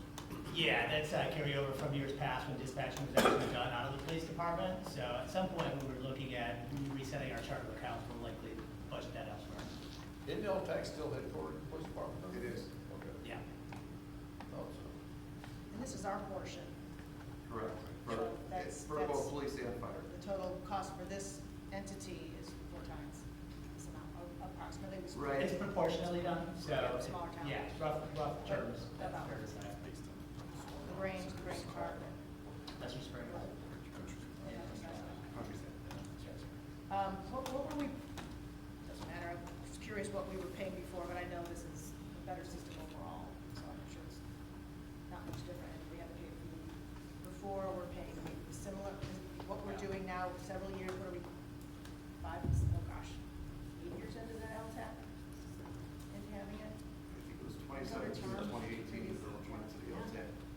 And it would be incredibly expensive for the village to have. We would still need all those, we would still need quite a bit of that staff Yeah. to operate 24/7, as well as we'd be on the hook for all the equipment Right. as well, so.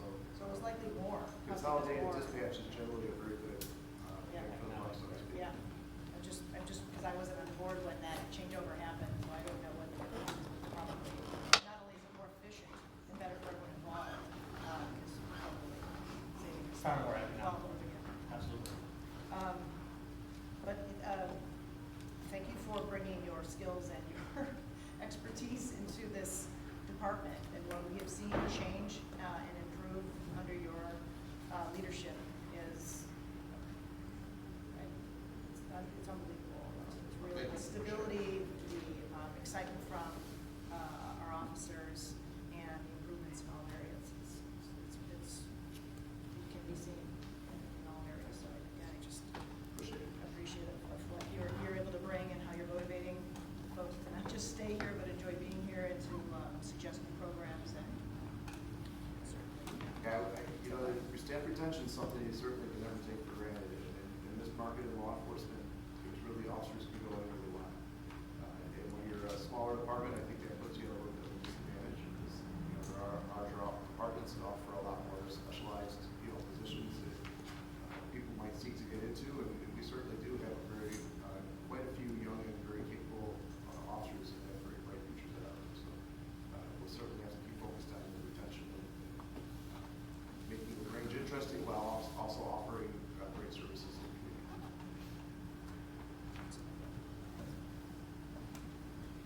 Anything else on the police? Why don't we take a 5-minute break, and then if anybody needs to take, if they can just leave, also use the washroom or whatever, as we go forward. Chief, when you're ready. Okay. Good morning, everyone. Thank you for this opportunity to go over our budget. My goal this morning is to provide a clear picture of our operational demand, as well as the key drivers behind this year's budget request and how these investments support the safety and readiness of our community. Just to go back over 2025 a little bit, the fire department as a whole responded to 2,589 incidents, making it and marking it as our busiest year to date. The majority of these calls were EMS related, and we continue to see an increase in complexity and higher utilization from our skilled nursing and assisted living facilities. They represented a large portion of our EMS runs were to those 3 facilities overall. So that's put some of this into context. What are those, do we get to charge for? We do, but it's not quite the same amount. We do get some reimbursement from that based on the insurance, but some of the way it is billed is a little bit different. So I've had conversations with our company to look at other alternatives with that. I do have a call out to one of our planners, director of operations, to try to explore some other ways to try and alleviate some of our calls to them. A lot of the times, what we're seeing, at least in the last, probably as long as I've been here, so the last two plus years, is, again, we're taking them basically from their facility to the hospital. A lot of what we've heard, some of it is emergent, it's not to say that it isn't, but some of it is just the wait times for some of these private ambulance for transport to and from, is a delay, so then all else fails, they call us. So that's some of the issues that we're trying to address and look at alleviating some of the restraints on us. That being said, as we just said, the sustained demand places significant pressures on our personnel, equipment, and facilities, and it reinforces the need for strategic, well-planned investments. You guys have before you, obviously, our summary of what we did in 2025. It gives a pretty good overall view of some of our accomplishments. We were able to become fully staffed during 25 with the hiring of 1 firefighter who subsequently left, and the retirement of 1 of our captains, so we're down 2 currently. So some of that's going to be reflected when we look into this year's budget as far as overtime and that. So, but overall, a pretty decent year. We did take delivery of the engine with the support of you guys having us be able to keep that up here. So we were able to take delivery of that a year ahead of time, in addition to a staff car with the captains in, and that's in line with what we're doing as far as training, which that will be one of the key areas that you'll see a slight increase. And our operating budget is in training. We're expanding both our internal and external training opportunities to ensure firefighters meet all of OSHA, IDOL, NFPA, ISO, and EMS system requirements. This does include leadership development, which recently you folks have signed off on us implementing the acting officer program, which we're getting ready to launch. That will give us an opportunity, a little bit more flexibility operationally, and folks to take those next steps and have continual coverage in key spots throughout the year in operational perspective. We also are looking for more involvement in the technical rescue teams. We have a lot of young folks similar to the PD that are interested in being involved in things outside of just firefighting and EMS, which includes the specialty teams. So we've been a big player in that in the recent years, and it's reflective of some of the training that they have to do. Some of that is reimbursable, so that's a positive, but we're giving those folks other opportunities. And then specialized classes that support operational consistency and safety. These investments directly strengthen our readiness and reduce long-term risk. Another key component of this year's budget is going to be the locker room remodel project. This project addresses the outdated infrastructure and improves firefighter health, safety, and inclusivity. On the second floor, if you haven't been to the firehouse recently, or if you've never been there, you're certainly more than welcome to come and take a look. A lot of improvements, but for the second floor, that will be the last component of that. Everything else up there has been renovated within the last 3 to 4 years. It's including the bunk room, the kitchen, the day room. Downstairs, the training room last year was, again, the support just got upgraded, recarpeted, the whole first floor, repainted the whole first floor, and other improvements have continued. So, again, this will be the last component of that on the second floor. Are they able to sleep better now with the new configurations, the new?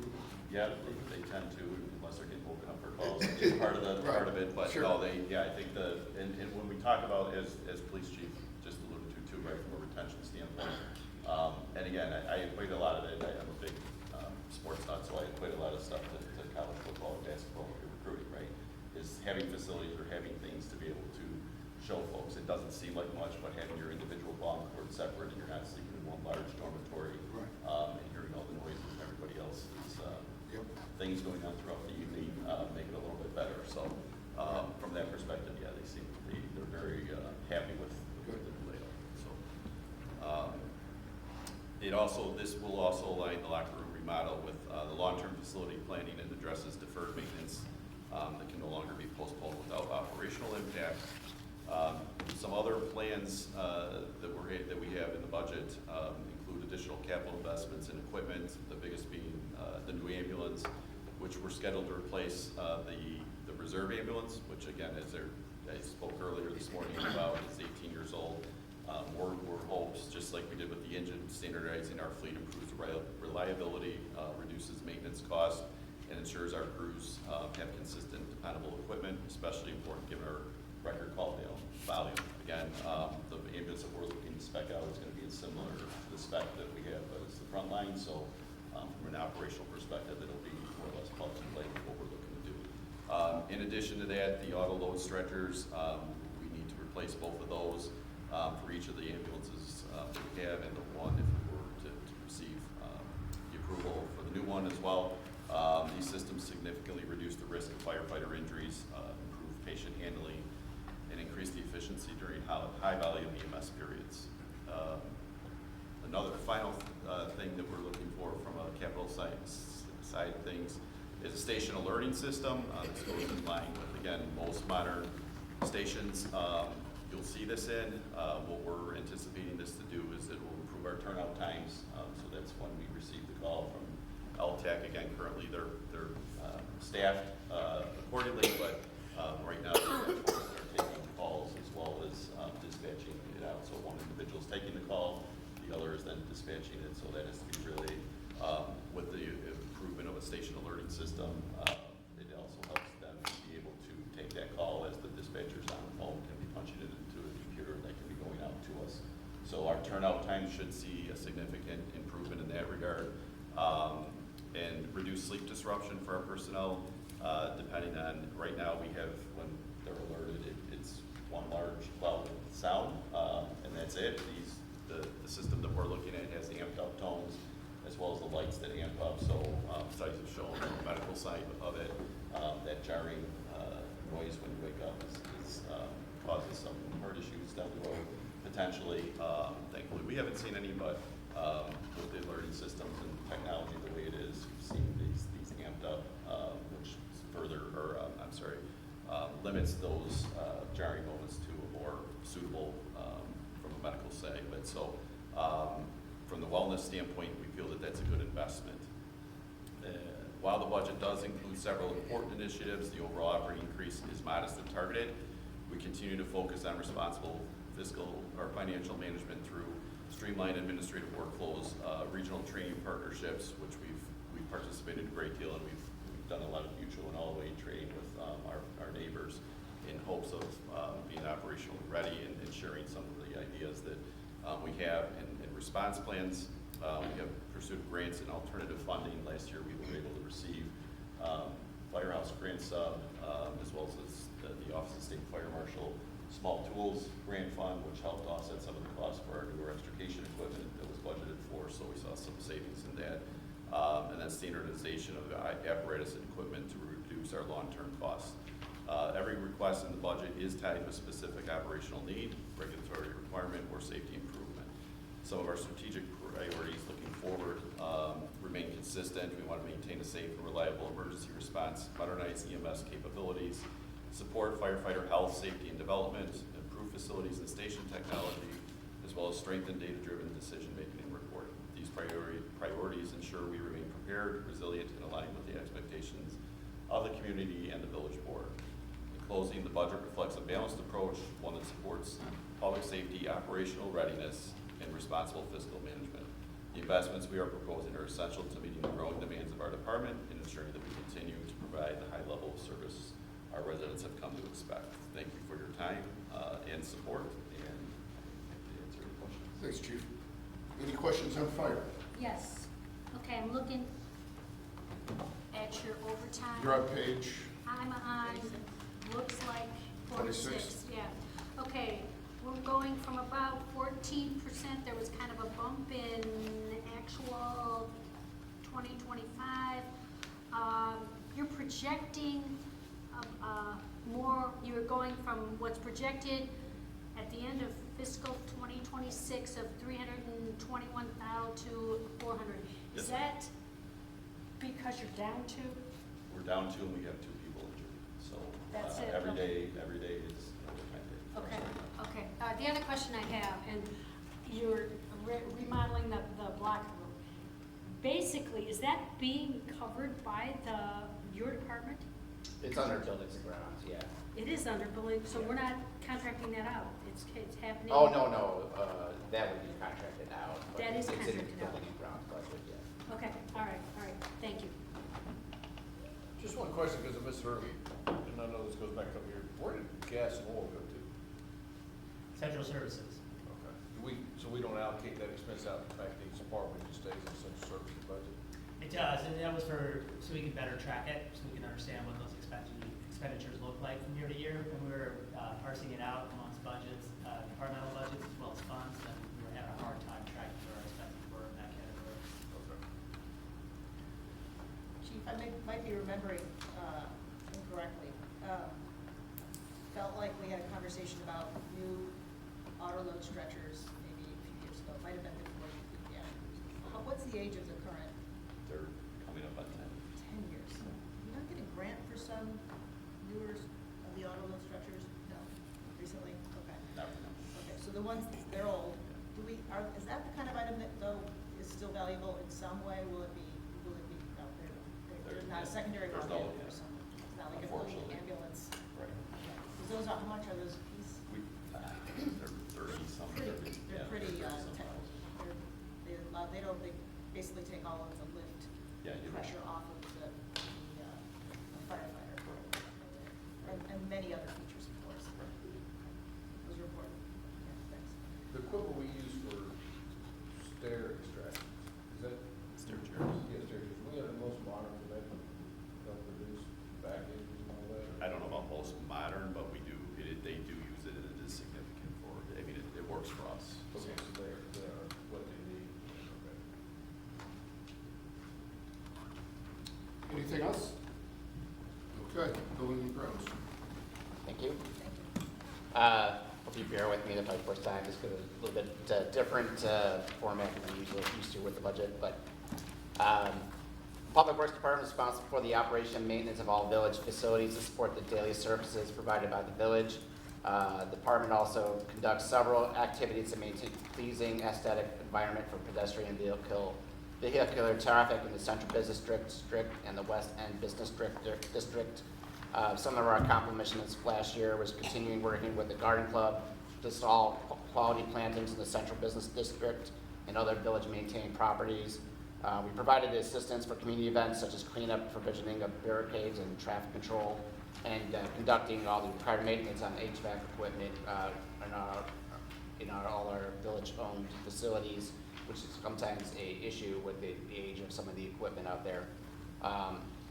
The proposed building and grounds budget represents a minimal increase, about a 1% from last year, reflecting careful cost management while ensuring the continued upkeep and operation of our village facilities. Some of the notable items include last year's water fees included an undetected leak at the village fountain that was repaired. West End include some costs from the last year's train accident on June 13th, which will be reimbursed through insurance, as well as a late invoice for the previous year's planting. Several building projects are also in there, including the maintenance overhaul, the elevator at Village Hall. This year's budget also includes the FD, fire department rehab of locker rooms, painting the village eaves, boiler maintenance of village hall, and other projects on the capital improvement plan. Our facility maintenance and upkeep rely heavily on public works personnel with familiarity with these buildings and their systems. Buildings and grounds will continue to operate similar to how it has in the past, striving for higher levels of cost efficiency and reliability. With that, I'll open up for questions. Yeah, I was wondering on page 49, that's the table, the MTCE buildings, the jump from projected this year to the almost 600,000 in the budget, is that the elevator, the eaves? Yeah, I mean, there's last year's budget included some projects that didn't get moved forward. One was like the back bay of the fire department apparatus. That's gonna be looked at as future years. That wasn't gonna meet the budget for that project. So that needs to be reevaluated. As well as I believe there was painting eaves project got rebudgeted to this year.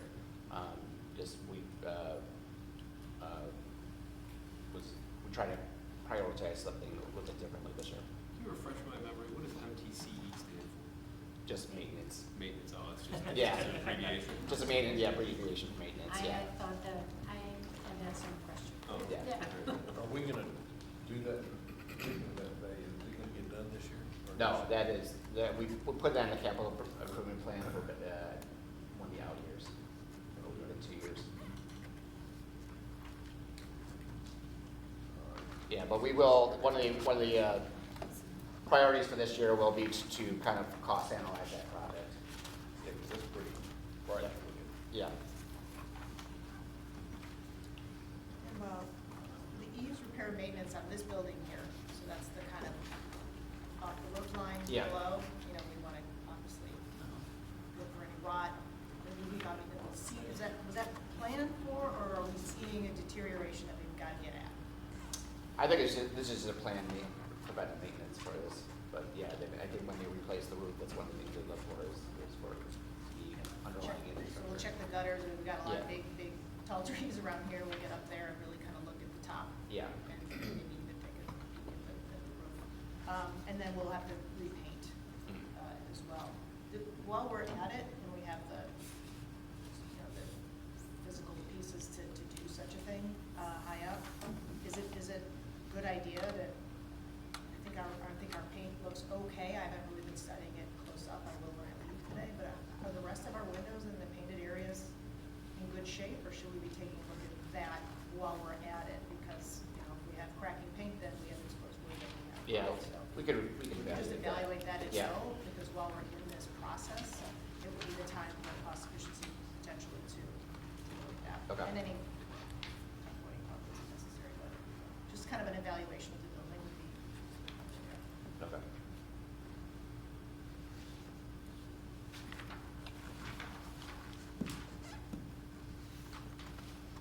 Any other questions?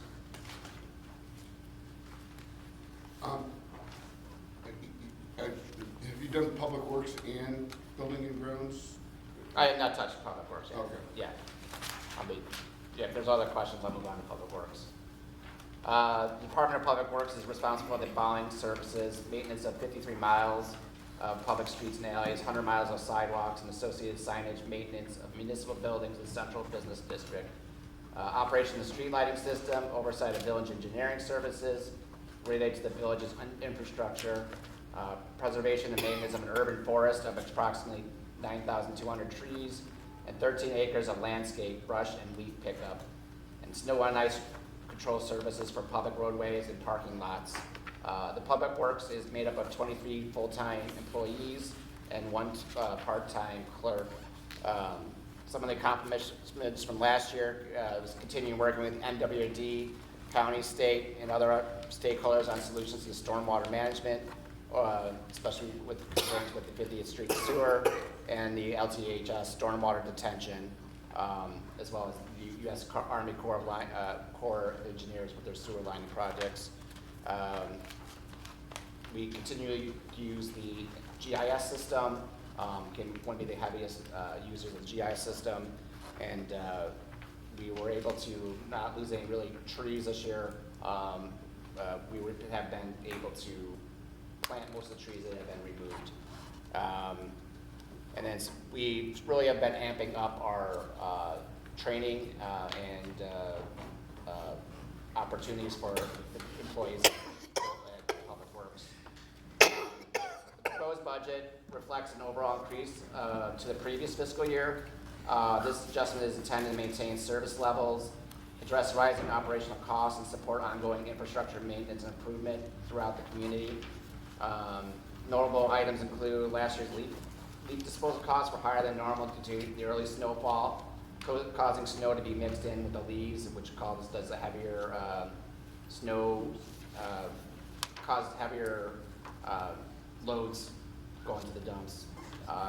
Last year's street cleaning included rental of a street sweeper due to our sweeper being broken down. The sweeper is in the equipment replacement fund to be replaced this year. This year has increased maintenance budget for inflationary impacts on materials and equipment. This budget also has a larger street repair budget to prioritize street maintenance and preservation. That'll be kind of a larger street pothole fixing. The budget also includes implementing a computerized work order system, which will allow the department to centralize service updates, schedule work more effectively, track staff time and equipment usage, and maintain detailed records of infrastructure maintenance. This hopefully will help staff respond to requests more quickly, improve coordination among staff, and provide better documentation of completed work. And then, as I said before, we're looking to increase the training to enhance our employees' capabilities. Overall, I believe the proposed budget enables the Public Works Department to maintain reliable service, respond to seasonal and emergency needs, and continue essential infrastructure maintenance while keeping the increased miles in line with current economic conditions. With that, I'll open up to questions. I have one. Relative to the sidewalk replacement, do we have a plan in place, or do people reach out to you? Or do we send out an email or advertise it? How does it work? I mean, yeah, basically, most of the time it's a little bit of word of mouth, and then it's the announcements at the board meetings and stuff like for that. Can we get some sort of plan in place for people to You're talking about request the it? 50/50 specifically? Yeah. Yeah. I know we talked about getting that on social media. It should probably be several times a year. Yeah, so Tim, I think it brings up a good point, Beth. It's also under Public Works and it's under board, president and board. Considering the sidewalk plan, I'm a strong proponent of the 50/50 program. I don't want to move away from the 50/50 program, which I think is what is being studied. I think we should have it very easy on our webpage, whether it's under Public Works or on the village webpage, that when residents want to look about our sidewalk plan, we have a description. I would like to show, a couple of years back, this is how much it costs each a resident to repair a square. So when people are thinking about, do I want to do this? Oh, I do 10 squares. It costs $500 a square. That's what 5,000, whatever it is, we would have an idea. I think it should be, I know right now on the webpage, I think it's to email the director of public works. Right, yeah. There has to be a better system than that. We should have it, when you're filling out a request online, and I know we budgeted $70,000. To me, Yeah. it's it should be whatever the community needs. We should be replacing it. Why delay it a year? It's going to be just another cost the following year. So Yeah.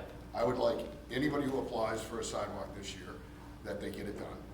I'd like it to be a much simpler process to apply, and I'd like more information to the residents so that they have an idea. Okay, we can't, until we go out to bid, we don't know specifically how much Right. yours is gonna cost. But the last 3 years, this is what they cost, and so it's probably gonna be in that ballpark. Yeah. And I'd really like to see that done. I'd like to, if we're studying a sidewalk plan, to figure out how we can get to, is there a way we can get to where we can go to a resident and say, you're in the sidewalk plan, it's 50-50 and your sidewalk's crumbled, it's unsafe. Or as a backup, if you don't join our 50-50 plan, we're going to put in asphalt or whatever. And it's not gonna look as well, but that's because you won't participate. That's what I'd like to see. I don't want to move to a plan where we do it like our streets, where it's the village's responsibility to maintain the sidewalks completely. I think we'll have a lot of calls to say, hey, just like we do with streets, you know, everyone wants their streets repaired because they don't have any skin in the game there, it's on us, I get that.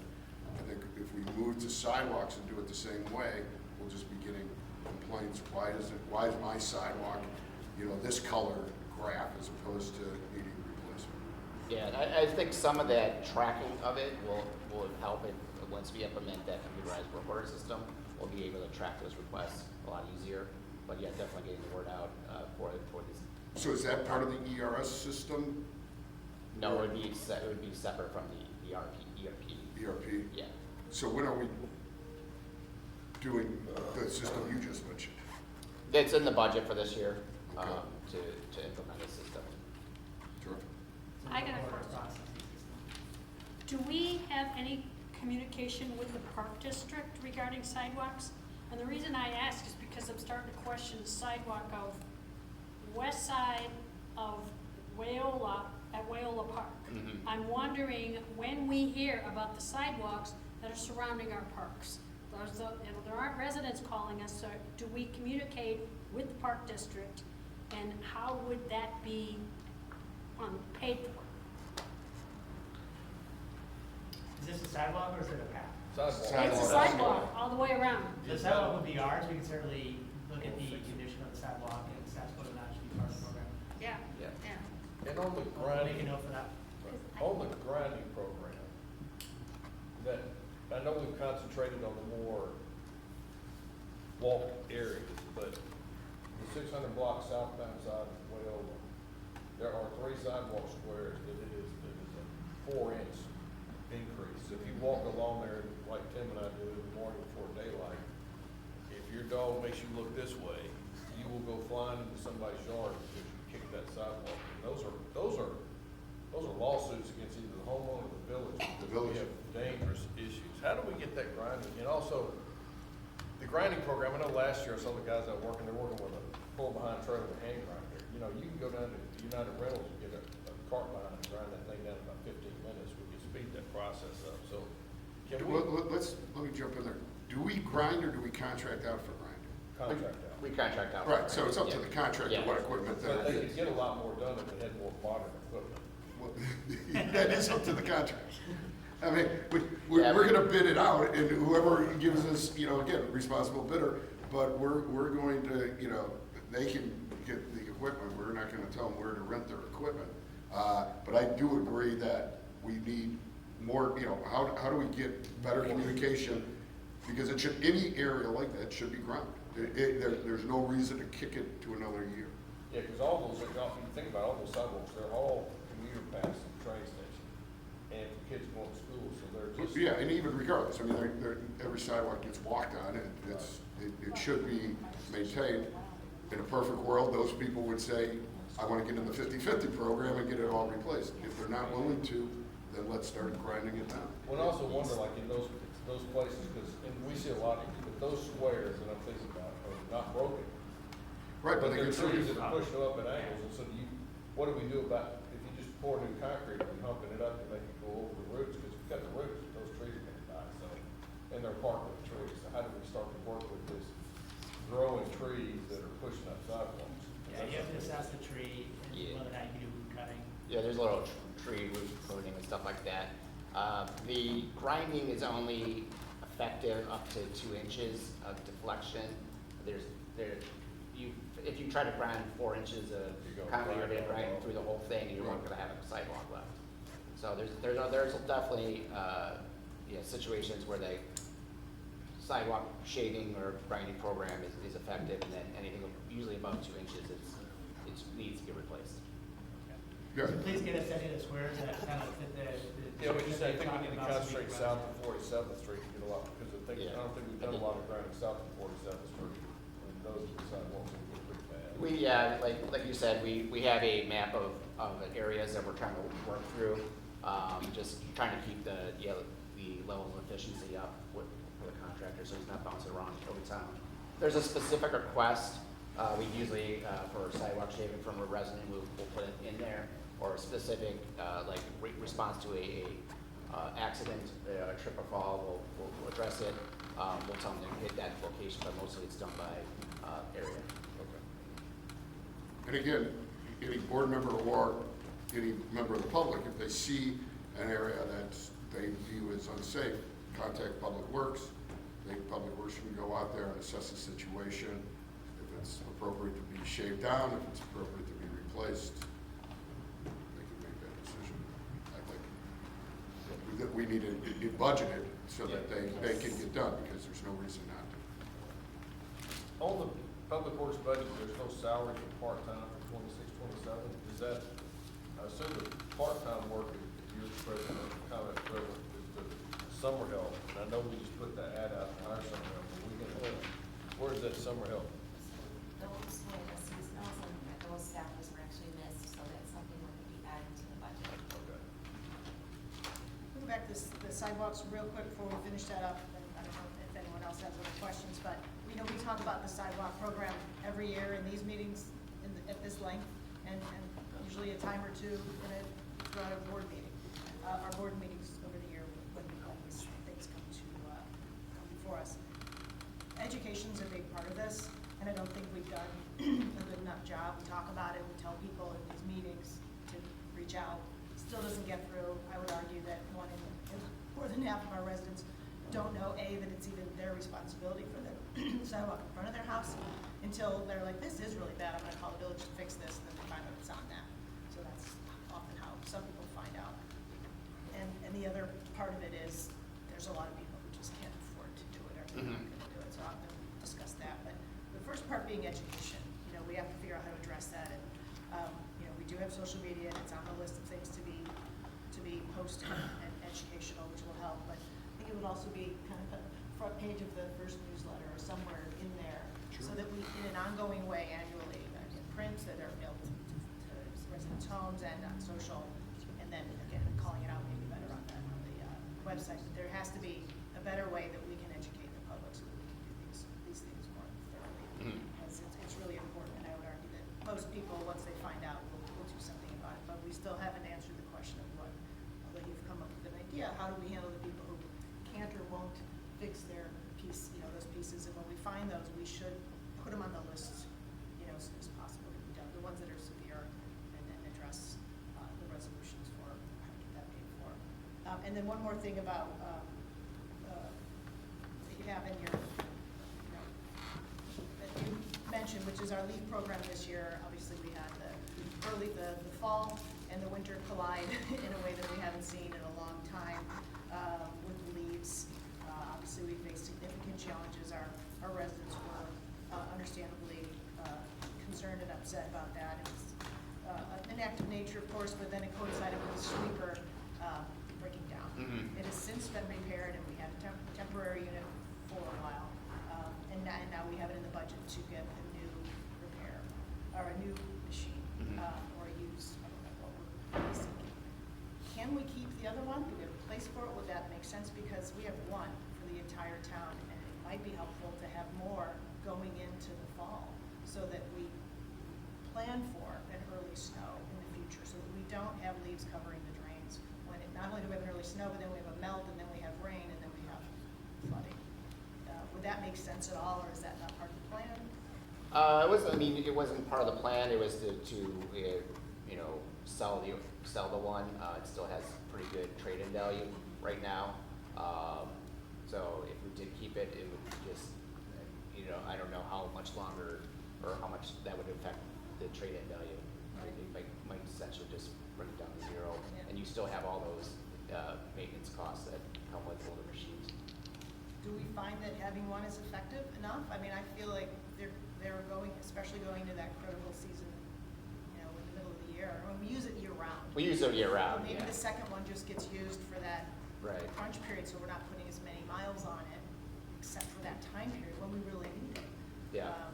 So we can probably rent one for the town. Yeah, it would probably be, If that's- yeah, it would probably be a That's the better time when option. they're in Yeah, demand. yeah. But also, That's the time they're in just hire street sweep corporate America, let them come as a third-party contractor to do it in peak season. So Yeah. our guys doing what he normally does, and they're hitting every spot. Yeah, that's a possibility as well. I'd like to see us think about that budget-wise, because the cost to retroactively clean that up is Yeah. far Well, too. the flooding costs too. Yeah. Yeah, Yeah, we've done that analysis. So okay, we'll get that. all right. I have a question. The only place I really saw any detail regarding street patching was on 68, for the capital projects fund. Is that, do you have that ongoing, the budget for street patching?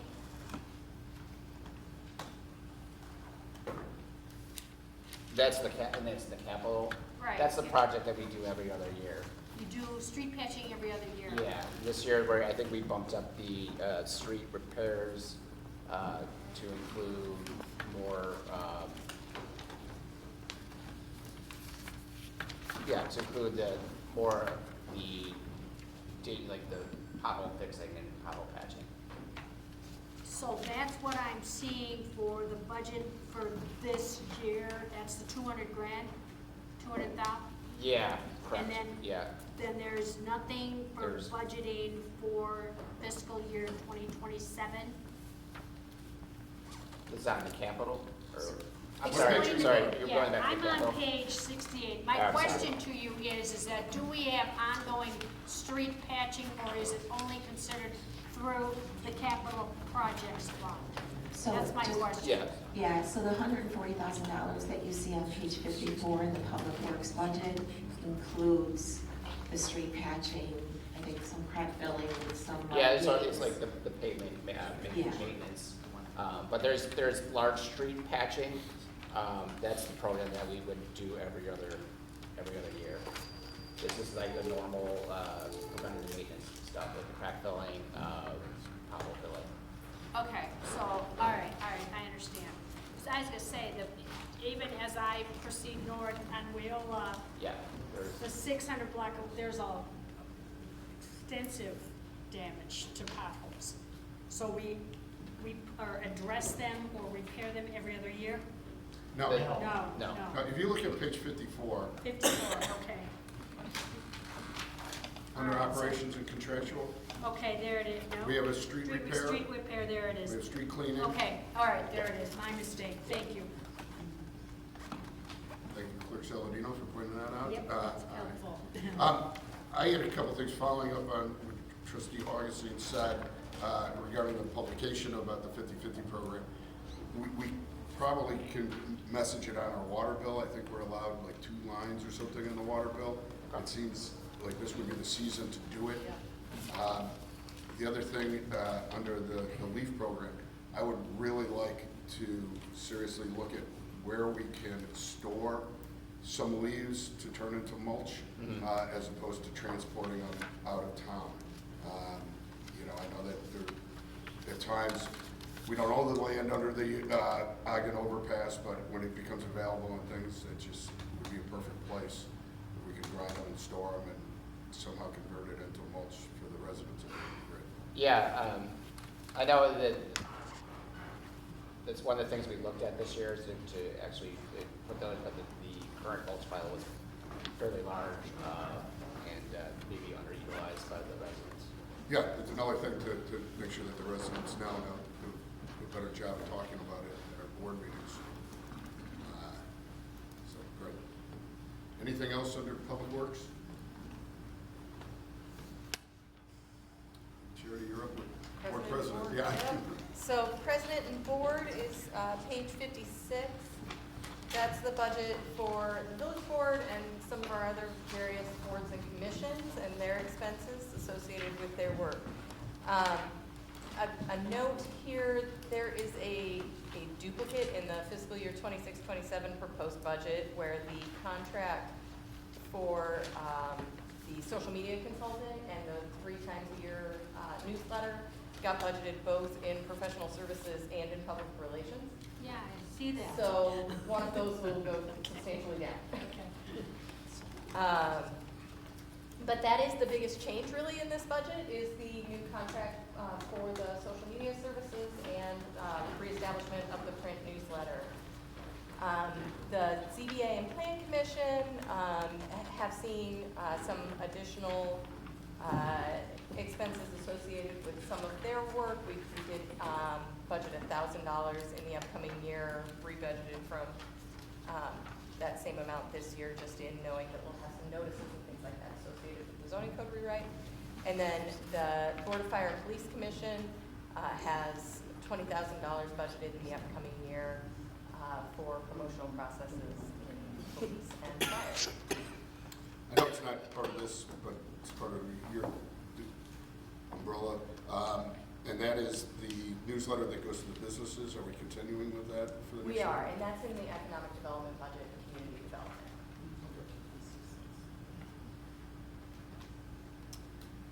Any questions? Under training and membership, it's been a kind of steady amount year after year. I know in some years we've had commission training and board training. Can you define some of the, and I know if people go to luncheons and things like that, Sure. but how does that break down? Yeah, actually the bulk of the expenses there are memberships and not training. And I can pull up the detailed budget if you'd like. It's probably IML. Yeah, the IML. West Central Municipal Conference. Yeah. Our memberships in those larger organizations, that's where those expenses go, and that makes up the bulk of that budget. There is budget in there for those board members, if they want to go to the IML conference or other training opportunities, that's what that budget represents. I would like to keep some educational for board members, because I've taken advantage of the IML conference. Specifically, the last couple of years, I went for TIP districts. So I would like to keep. Yeah, I'm not Yeah. suggesting we eliminate it. I would Yeah. like to see a breakdown of the last couple of years of how that money was spent, just to see where Sure. they are. So nearly 19,000 of that budget is our membership in the West Central Council of Mayors. Do we feel like we're getting $19,000 of value out of that? I'm going to be president of it next year, so I'll say yes. It'll be hard for La Grange to pull up. What are we, what kind of valuable people, I mean, once Sure. you're there, it's gonna be. Exactly. Sure. No, one of the great things that it does is it supplies Mike Vaccaro, who works on getting the road grants and things like that, and some sewer grants, and so the capital improvements. The way the federal money, a lot of the federal money works, it goes through CMAP, and then CMAP goes to the regional agencies, and that's the West Central Municipal Conference. So that's how we access some of those funds. And then smaller amounts are, like we mentioned, various different training opportunities, and then our membership in the Illinois Municipal League is $1,500 a year. So we're also West Suburban Chamber of Commerce and Industry. That membership fee comes out of economic development. Oh, all right, that's fine.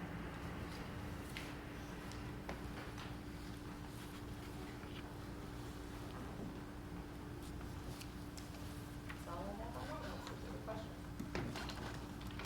Seeing none? Yep. So the last department, the general fund that we're going to talk about is what we call central services. It used to be called general ledger. We did change it this year to kind of describe it a little bit better. The central services department is really meant to capture those expenditures that don't really belong to a specific department, but really benefit the village as a whole. So we've moved some of the expenses there, and like I said, we renamed it. The biggest expense in central services, there's two kind of categories. One is the employer contribution to the police and fire pension funds.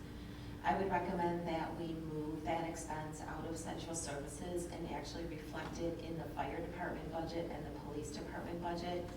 It's really applicable to that activity, to that function, and that's really where we should probably budget it. I know for audit purposes, they do reclass it, so I think we should kind of follow suit and do that. Anyway, I'm sorry, which item? The employer contribution to police and fire, that's under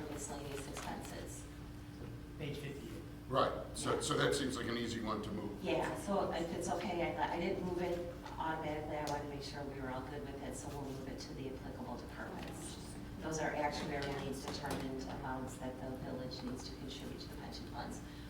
The other large items in this fund, or in this department, are the transfers to other funds, and you can see that we usually transfer amount of money to the capital projects fund.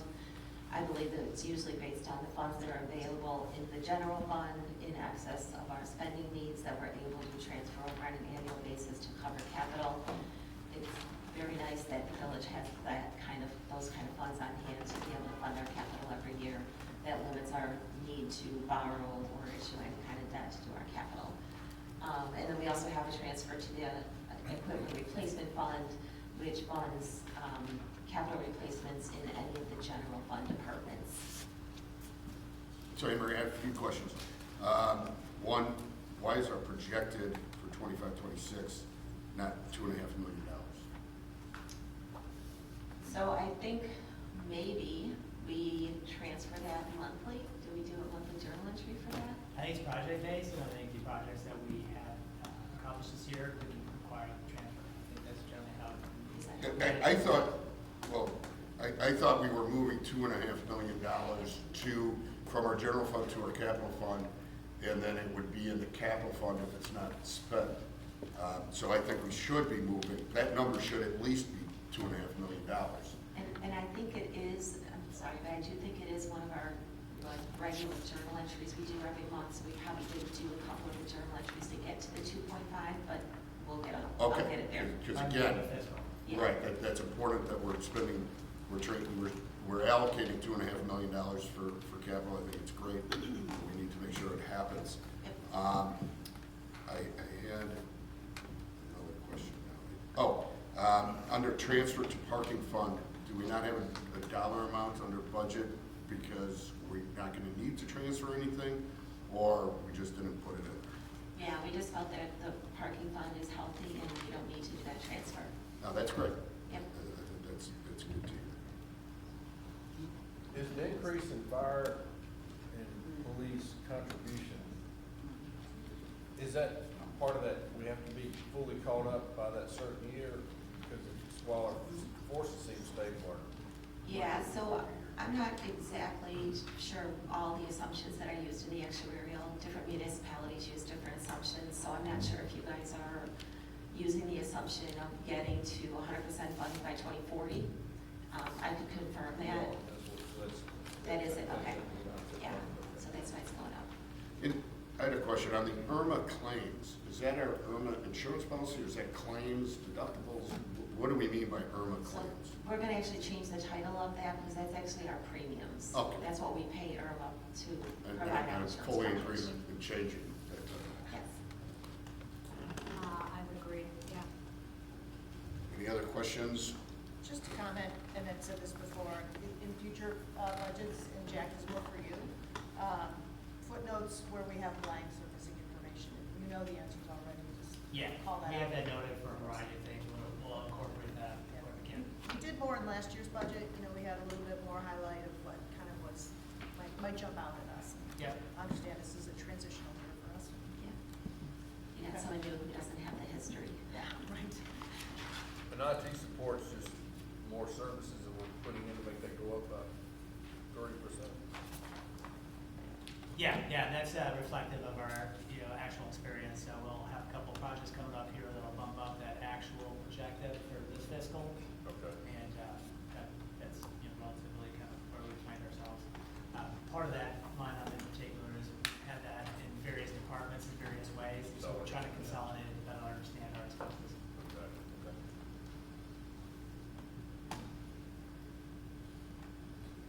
All right, I think we are done with the general fund and on to major funds. So before we move on to major funds, I'd like to hand something out and kind of go over it Sure. really quickly. We didn't have the time to get it into the budget book, but I was able to put it together. I think you could just pass all those out. Okay.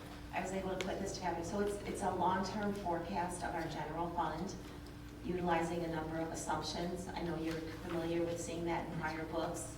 It will be in the final book. I'm not sure exactly what funds we'll do it for, but we'll definitely do it for the general fund and most likely your enterprise funds.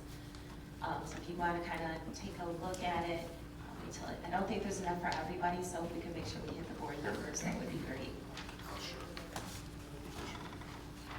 I appreciate this, thank you. You're welcome. So at the top, I mean, obviously it's forecasting, so you have to use a bunch of assumptions. So I tried to list out the assumptions that I used when I did this. So 23 and 24 are actuals, or I should say 24 and 25 are actuals. We've got the 25-26 budget, 25-26 projected, and then our current 26-27 budget, and then 28 through 32 are the forecast. So the assumptions are listed above, you know, some growth in your taxes, probably less in your fines and licenses and permits. We don't increase those fees every year, so you're not necessarily gonna get more revenue. Intergovernmental, I kept very small because those are mostly grant related. We don't even know that we're gonna get grants in the general fund. Interest income, I'm actually using the fund balance and applying a 3% rate. We probably are getting more at this time, but I don't know what interest rates are going to do. And then miscellaneous revenues, I have at the 2%. On the expenditure side, personnel, I have growing by 5%. A lot of your personnel is determined by contract, by CBAs, by contract, or collective bargaining agreements, so 5% I think is reasonable, and that also includes your insurance increases, and then the supplies and materials, operations and contractual, I just did a 2% kind of cost of living type increase. Capital outlay within the general fund, I capped at $500,000 per year, just an assumption, and then I capped the transfer out at 2.5 million. So with those assumptions, this is what your long-term forecast for the general fund looks like. The front of your page has all the numbers and the back page has it graphically. So it kind of shows you that your fund balance did, you know, climb a little bit up and down over the last few years, and it is projected to have a slow decline over the next 5 years, mostly due to the fact, and I think every municipality in the state of Illinois sees this, your revenues just are not growing as fast as your expenditures are. So we'll update this forecast with final numbers. It'll be in the final budget book. And like I said, we'll probably, it doesn't really make sense to do it for all of your funds, but we'll probably do some long-term forecasting for water, sewer, and parking. And we have a stated goal of having our fund balance be 50 to 75%? No, so that's what that red, sorry, I missed that, that red line on the graph that you see. So your target fund balance per your board approved policy is 50%. So that's where you want to not go under, and you're obviously way above it. So we could take a chunk of that money that's in the general fund and either allocate it to lead service line replacements or another capital outlay or paying some of the pension funds. You could, yeah. I would use it obviously on any capital project that doesn't have an alternative funding source, like a grant. But yeah, you absolutely could. I mean, just the fact that you transfer that 2.5 million every year is really good. Right. It was my understanding that 50% was the minimum, and we did have a range up to 75. That's my Yeah. understanding. Yeah. And that is a very, very healthy policy. I think on average, across municipalities, you see a policy of somewhere between, I'm gonna say 25 and 30%. Healthy municipalities are way over that, you know, the unhealthier ones are not.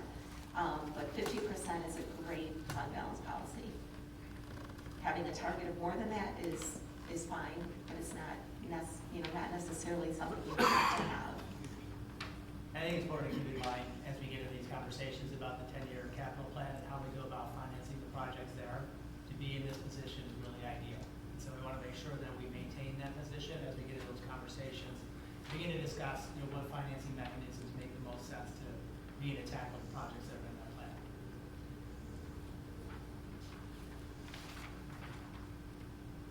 Any other questions?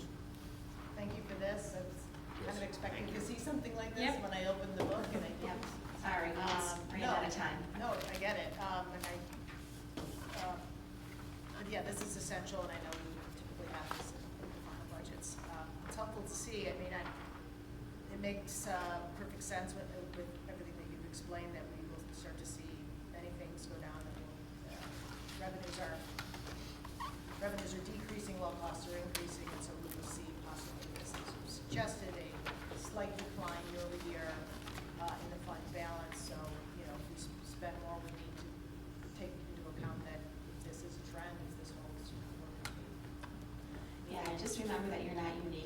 It's not just Right. La Grange that, Right, right. sees this. This is happening across all municipalities, so it's not like La Grange is doing something wrong. You guys, I mean, this town is doing it very well. Right. It's just Yeah. kind Well, of the and way things are. Yeah, and the difference is with what we know that we have, with being such an older town, between the amount of lead pipes and our flooding, our infrastructure to handle flooding is, it's going to be very, very costly for us versus another half of town, so. Yeah, and you don't really have the capacity, I think, to grow as far as population and housing, and you have to kind of think about that too. Okay, thank you.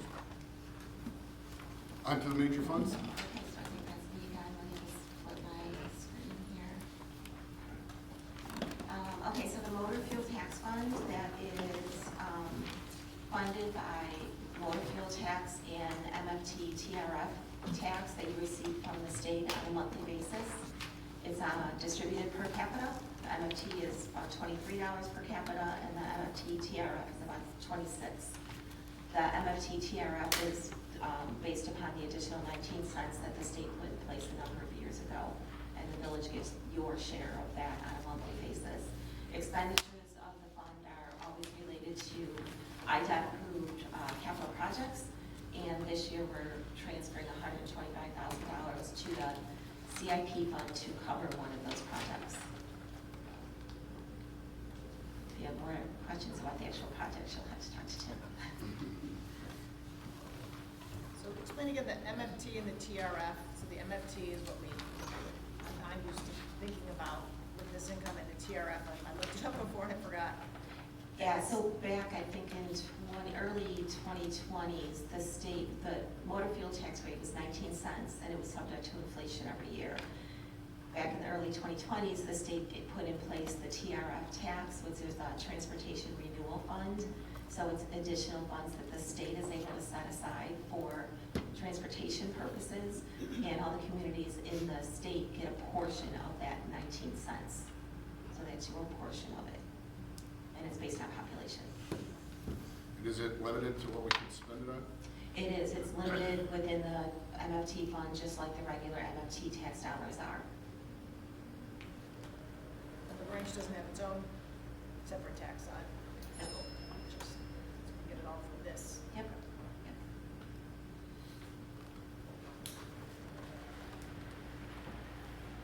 Water fund? Moving on to the water fund, the Public Works Department provides for the safe and efficient delivery of potable water to residents through the operation, maintenance, and replacement of the water system components, including water main, pumps, valves, hydrant, water towers, and other associated infrastructure. And just so, if I can interrupt, we're on page 69. Yeah. Additionally, staff assists residents through customer service in areas such as leak detection and high consumption investigations. Some of our last year's accomplishments completed the first year of the new lead and copper rule, which requires 60 addresses to be tested twice per year, which was up from 30 every 3 years. That was a new IEPA requirement. We had some good news that we were granted an exception by IEPA to only test once per year because of our responsiveness and our test results. So that was good. We also performed leak surveys and identified repair work. We inspected the reservoir and the standpipe. And then we initiated the pilot program for the lead service in order to obtain IEPA funding. The proposed water fund budget reflects an overall increase compared to the previous fiscal year. This adjustment is necessary to maintain reliable water service, address rising operational costs, and to support continued investment in the village's water infrastructure.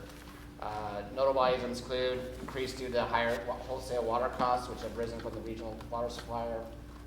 These costs represent a significant component of the water fund and must be incorporated to the annual budget to ensure the system remains financially sustainable.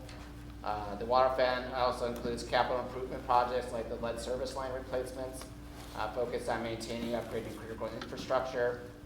This also includes the water main portion of 50th Street Sewer Project, which is included under professional sewer services for construction management and under mains and improvements.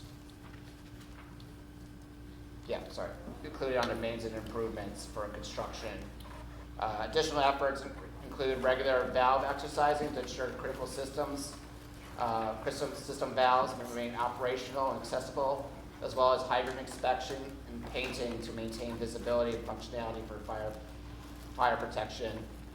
We also include a purchase for a diamond wire guillotine saw, which is a cutting tool for main breaks. This is safer because it avoids saw kickbacks and can be operated outside the trench. They're more efficient than traditional saw blades, which will speed up the main break operations. And I think with the safety and the efficiency, will be a good purchase for the departments. And then also we include the reservoir and pump station improvements as discussed during the capital improvement presentation. Overall, the proposed budget ensures the water fund can continue providing safe, dependable water service while addressing rising costs, maintaining critical infrastructure, and investing in long-term system reliability. Any questions? Mine's just two comments. I think just because we don't see it much anyplace else, I don't know what other document we could go in. We do mention that we're at 82.6 of capture. If we could have a graph for the years past so we can see where that Sure. relates to, I think would be helpful. Okay. And not only for this department, but the departments, I think if we had a footnote where we have bonds that talk about how long the bond is, when it matures, and what its interest rate, would just be helpful information when somebody looks at a bond, so they can say, oh, Yeah. it's great, we got it at 2% back, such and such, or, boy, that seems like maybe we should look out to refinance that, it's at 6%, whatever. Okay. I have a question. The operations and contractual and the professional services line item, that just jumped from about 100,000 to about 620,000. Yeah, that's what I was trying to point out. That was the additional, that's the construction management related to both the lead service line replacements and the 50th Street, the water main portion of the 50th Street project. And then for the lead service line, resident repay, back up into the top for charges. I noticed we sort of zeroed that out. Maybe a question for Jack. Are we just not charging? I thought we always charge for when somebody replaced their lead service line, like they had to contribute to the cost. Have we just stopped doing that? Or are we just not doing as many lead service lines? What happened? I think it's more of, the project is planned, you don't have a policy yet in terms of how we'll capture those costs. So Okay. the board will be having that discussion. Once we have that, we can look at whether or not a budget amendment is necessary or whether that should be funded. And in the past, I think the bills, at least some of the years, were paid by the resident. The resident did their portion, and the contractor billed them directly. Right, this was independent of the requirements, right? So they were doing some work at the home, they decided they want to replace the lead service line, and they discovered that was a cost share split between them. All this came from the Brainerd. That, what you're looking at, that's the Brainerd Avenue rebuild, so as we start to rebuild streets, that's the decision we have to make. Right. Okay. As a board, we're gonna continue the Brainerd split with $5,000 per household, or 6,500, or are we gonna eat it all, or are we gonna do, Right. add as an assessment to the house when it sells, whatever we wanna do.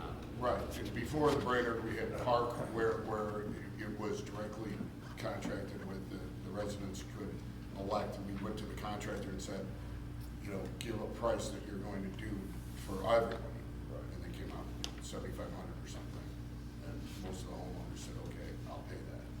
Because on the 50th Street, I guess that's more, I guess there's a few homes that have water that come off 50th Street, that face 50th Street, that would be those homes, but a lot of that water line work is just the reconstruction of the whole water system, correct? Yeah, when we go and replace a water main, we'll be in the position to have to replace lead service lines as well. Those few houses that actually face Yeah, I don't know that I have a number on, do you have that, Tim, back It, there? it's between 6 and 8. Yeah, not that many. Yeah. But as we start to move into future years, when we're doing true water line, we just start going block, street, that's what we're gonna come up with this plan. Yeah, it's related also to that infrastructure capital plan, where we identified opportunities where we could layer projects of water main, sewer, and road. And we're being strategic in terms of where we invest and how we do those replacements, because there'd be some projects where it's just the water main that needs replacing, there's not other infrastructure that needs to be replaced. In other cases, all three layers. Okay.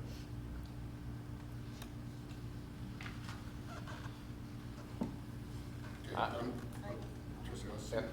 Just back on the, I was kind of had some notes in order, so I didn't ask this before, but regarding the capital projects fund, on page 68, thermoplastic street marking, we have 30,000 in there. Number is what my question is about. My question is about a list perhaps of, and so the thermoplastic striping is for crosswalks, right? The white reflective paint that we see. Crosswalks? Yeah, stop that bars, kind of thing? it's usually for stop bars and crosswalks, yes, correct. Do we have I would imagine there's a list somewhere of the ones that really need it and that we prioritize, because I've been asking for, Yeah, right, yeah. 3 years Yeah. now. Right. About a couple of areas, one in particular, that you can't even really see it at Harris and Madison. There's a school there, there's 2 parking lots, a lot of shopping. Yeah. And we need to prioritize that. Yeah, yeah. Can I rest assured that that's at the top of the That list? is the top of the list, yeah, it's, and like, that's concrete, so it's not thermoplastic, it's different product, but we can include it as part of that product. Yeah, and then just an understanding of where the rest, Yeah. it is an important safety factor, it indicates to cars that they need to stop. Yeah, So, I think people know that they're supposed to, so we've Yeah. got to maybe, if we could see a list of where those are. yeah, that's operates similar to like the sidewalk shading, where we kind of just rotate through the town. But, yeah, we will address problem areas.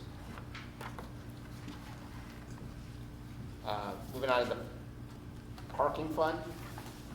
The parking fund is a multi-departmental fund, includes police and finance.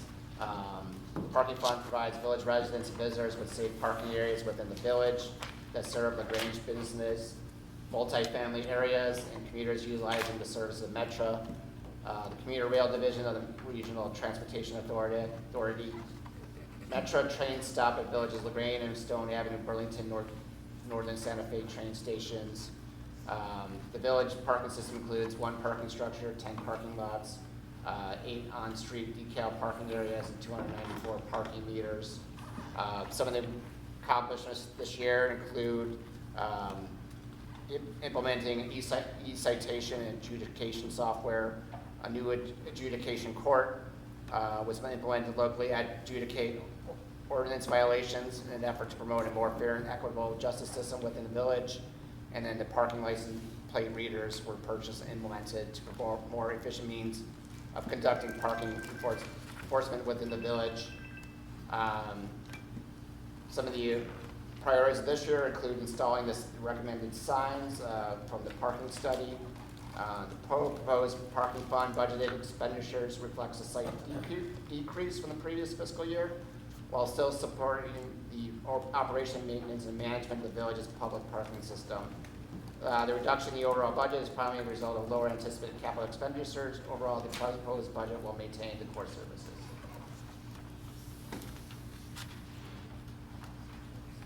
Any questions on that? One comment to note, two weeks ago, we had this Community Economic Development Commission. I never knew this, and I've talked to several residents that never knew this. The calendar line, the center rows are for Central Business District employees only. I, amongst thousands of other people, park there at lunchtime to eat lunch. Right now, because we don't read license plates, the parking officer had to get out of their cars and walk down the center of the roads to write tickets, and I know we're not doing that. Once we put the meter readers in, they start to ride through that parking lot, and they do it at lunchtime, because there's nowhere else to park at lunch. For those residents that are all along Calvin Court and all that, they're gonna start paying the residents for parking violations for people that are dining that's a major parking lot that I did not realize was really not for business, people, for customers, it's just for city employees, commuters, or whatever. Right, so are you saying that I we said we should got a have problem. better signage, or we No, I should said we change the got a rules? problem coming, we should change the rules, because we got a problem coming, because where are people gonna park at lunch? If they're going to Wooden Paddle, or they're going to. Any restaurant, right. Any restaurant, Lucas and all that, there's no place to park. Can't They're they, not, third floor of the parking structure, it's a block away. it's 3 blocks, 4 blocks away. Lucas is not close to the parking lot. Charity, do you know, it's part of the parking study, are we looking at changing any of that? So what the parking study recommended was to identify opportunities to be able to move those perhaps to, I believe it was on Hillgrove, convert what is currently metered parking along the railroad right of way to employee parking, and then be able to move the employee parking out of there. Would it be to Hillgrove or to Burlington? Hillgrove is what the parking study recommends. There's a couple challenges associated with implementing that, one of which being we don't control that property, it's not ours. Which property? The property along the railroad, which is within the, partially at least within the railroad right of way, so we would need to work with them to be able to make those changes. And right now it's used for meter spots, the railroad says commuters Yes. that are there. Okay. It's just something we should know, because I think we'll start, once we get those stickers, or they're now virtual, and the priests start to pick up tickets, they're gonna write a lot of tickets, and the restaurants are gonna start complaining, because all my customers are getting ticketed, and then they'll come back. Yeah, it's their employees that are parking in those spots. Right, but I know, they're parking there legally, but also customers park there as well. So. I'm saying, right, it's obviously, we could change it and say, central business people can't park there. Right. And, you know, it's going to be now, you know, or first come, first serve, it's a 3-hour parking, whatever we're going to do to it. The people that are complaining are also the restaurant owners. I mean, their workers are the ones who are parking there. Well, what I'm saying right now, they're supposed to be parking there. Yes. In the future, if it stays that way, they're supposed to park there. But people that are coming to eat downtown at lunch are going to park there. Or if we change the hours till 8 p.m., people that are coming to dinner at night at 14, 16 are going to park in that lot thinking they're parking, because you don't see that sign at the end of the road. I agree that the signs are very hard to see what is, who's supposed to park in which lane. I absolutely agree with you. So we just need to be prepared. That could be an issue coming Sure. up for where we move. Agreed. And I know we discussed it a little bit, from time to time, but parking obviously is still a very big problem, and we want more businesses to come in, and we want customers to be in the process, but there's only so many places to park at the time being. We know that our parking garage tends to be top floor at the very least, always available. Can we, now that we have kind of that Ashland Teachers Lodge officially kind of in the mix, are we updating maps that show capacity? Can we make a very concerted effort to publicize and promote that heavily? And call out outright, encouraging people to park in the parking garage. There is almost always capacity, at least on that top floor, if not lower, to really let people know. Because if you're not super familiar with La Grange, if it's your first time here, you're coming up La Grange Road, you don't know parking garage is behind this big building because it's blocked. You don't see it anywhere else. So to kind of cut down on that frustration, I know we talked about that before, but is that in the plans That this is, year? yes, This spring? We're actively working on that right now in putting together all new interactive mapping and communications to align with the implementation of the new signage. I thought so too. The parking study was recommending that employees park on the top floor of the parking garage. Correct. Yes. So we have central business district employee parking in a few different areas, but the largest concentration of it is the parking garage. Yep. And so that's a principal recommendation of the parking study is through changes in the time limits for, you know, when it is time limited parking on the surface lots, and improved enforcement, bringing people into that LPR environment for the decals, that we would facilitate more of the central business district employees parking in the garage that are currently. And moving them out of where we know they're parking, which is surface lots, and moving their cars and. Yeah, on the street.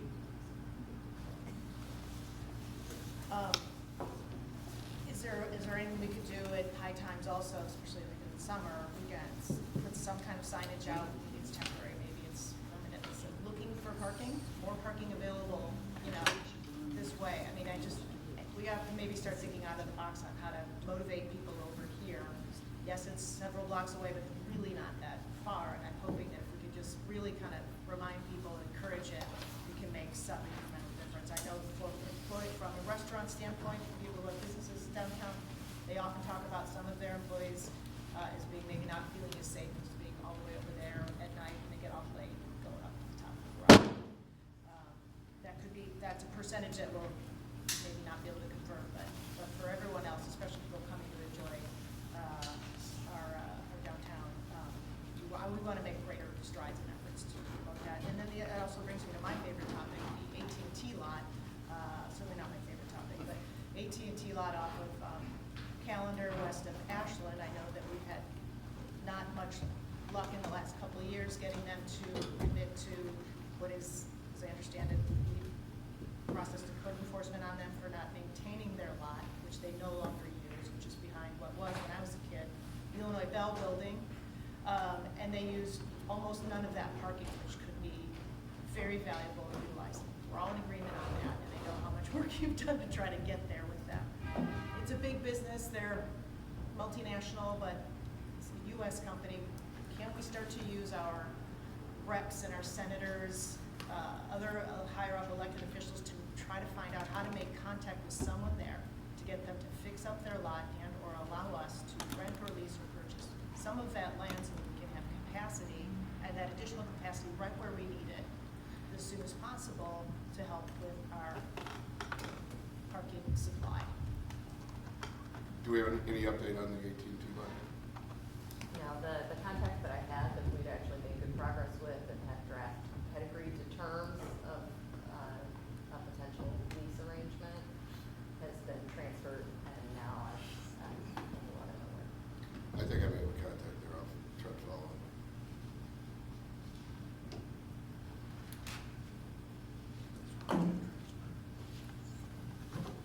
Anything else on the parking front? All right, sewer fund, we're moving on to page 79. The Public Works Department operates and maintains the village's sanitary storm and combined sewer systems consisting of approximately 360,000 feet of sewers and 3,800 manholes, catch basin inlets. This work is done in accordance with the Metropolitan Water Reclamation District, MDWD, and the Environmental Protection Agency.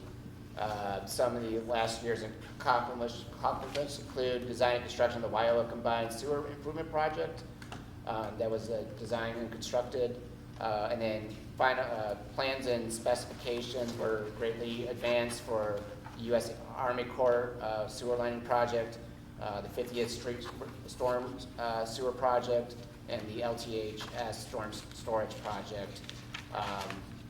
Some of those are getting very close to being able to be bid out here.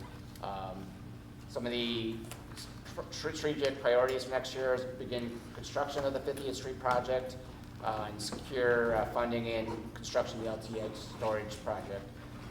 And we're hoping to work closely with Army Corps of Engineers on the sewer lining for the 6th Congressional District.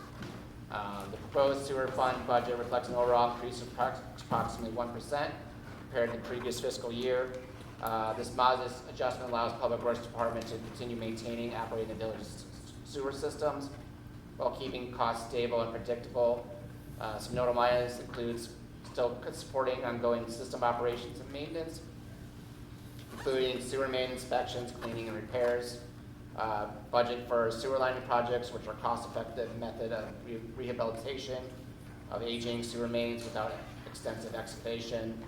The sewer fund will continue to operate similar to how it has in the past, striving for the higher levels of cost efficiency and reliability. Holistically, the proposed budget allows the village to maintain dependable sewer service, invest in infrastructure rehabilitation, and continue preventive maintenance efforts. That I'll open up for questions? Any questions on the sewer budget? Just one thing that jumped out at me on the page 81, into health insurance. It's a pretty big jump there.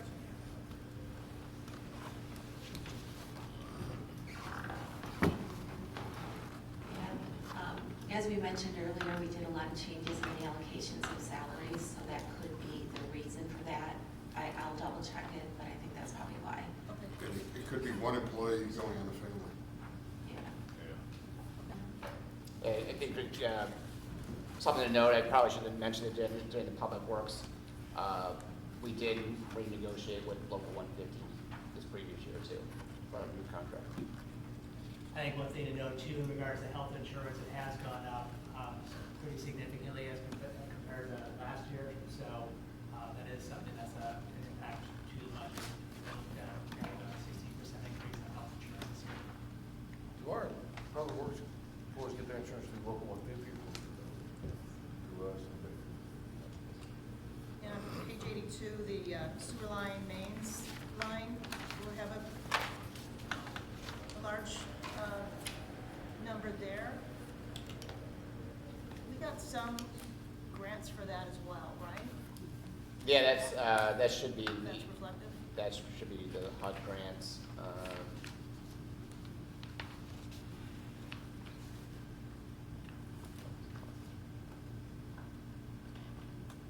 I believe that's the HUD grant, but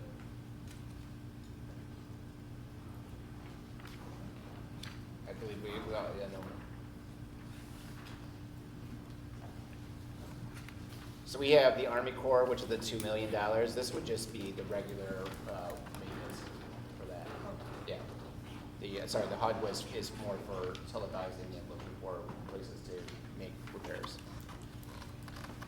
I've got a question. On page 81, we've got the residential sewer improvement program, which budgeted for the current year, $275,000, and we didn't have anything for this year.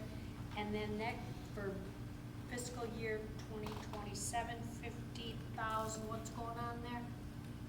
I can address that one. So that is the ARPA funds made available through our agreement with Cook County. So they were awarded ARPA funds, and in turn, we entered an agreement with them for the overhead sewer program. Those revenues likely should not have been reflected in that way. Should have been more realistic in terms of usage Yeah, of the they program did, because yeah. we're on a reimbursement. Okay, okay.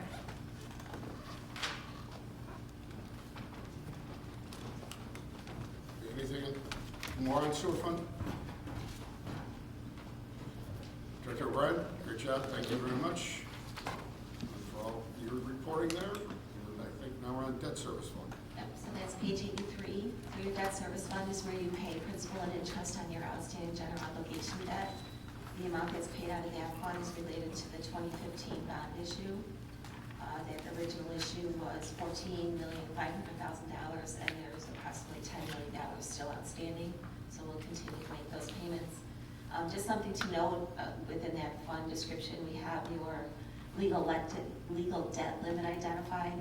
As a non-home rule community, you're actually limited to 8.625% of your EAB in outstanding debt. So your debt limit is about $85 million, and you have approximately $10 million outstanding. So you are way below your legal debt limit. The principal and interest reflected on page 84. We do a transfer in from the CIP fund to pay for that debt service. We do not levy property taxes for that. And that principal and interest payment is on the portion of the sewer bonds that were issued in 2015 that are applicable to the sewer projects that are charged to the CIP fund as opposed to the sewer fund. There's also a small amount that's paid out of the sewer fund. The only other debt that you have is reflected out of your water fund, the principal and interest payments on the water bonds. Those were issued for $2.8 million or $2 million, and you have approximately $850,000 still outstanding. Any questions on the debt service fund? Okay, thank you. We're on to the police pension fund. Okay, so the police pension fund is funded by the employer contributions, which are from your property tax levy, as well as employee contributions. I believe they contribute 9.91% of their pay every pay period, and then also investment returns. We have the investment income in there, it's a small amount, $300,000, based on a $22 million pension fund, doesn't seem like a lot, but the majority of the returns come from market value changes, and we do not budget for market value changes because we have no idea what they're going to be. We book those when we do the audit, but we don't necessarily budget for them. The spending on this fund is obviously pension payments to police retirees, as well as administrative costs of running the police pension fund. So on the interest in investment income, since both of them were big misses the budget, is that? Yeah, I think the transition to the downstate pension fund that occurred over the last few years, the type of investments that are in the fund are different. I think maybe you were more heavily invested in the bond market when they were locally managed, and IPOP does it a little bit differently, and a lot of it is in mutual funds, so you don't necessarily see interest income, you just see the market returns, so that could be the fluctuation.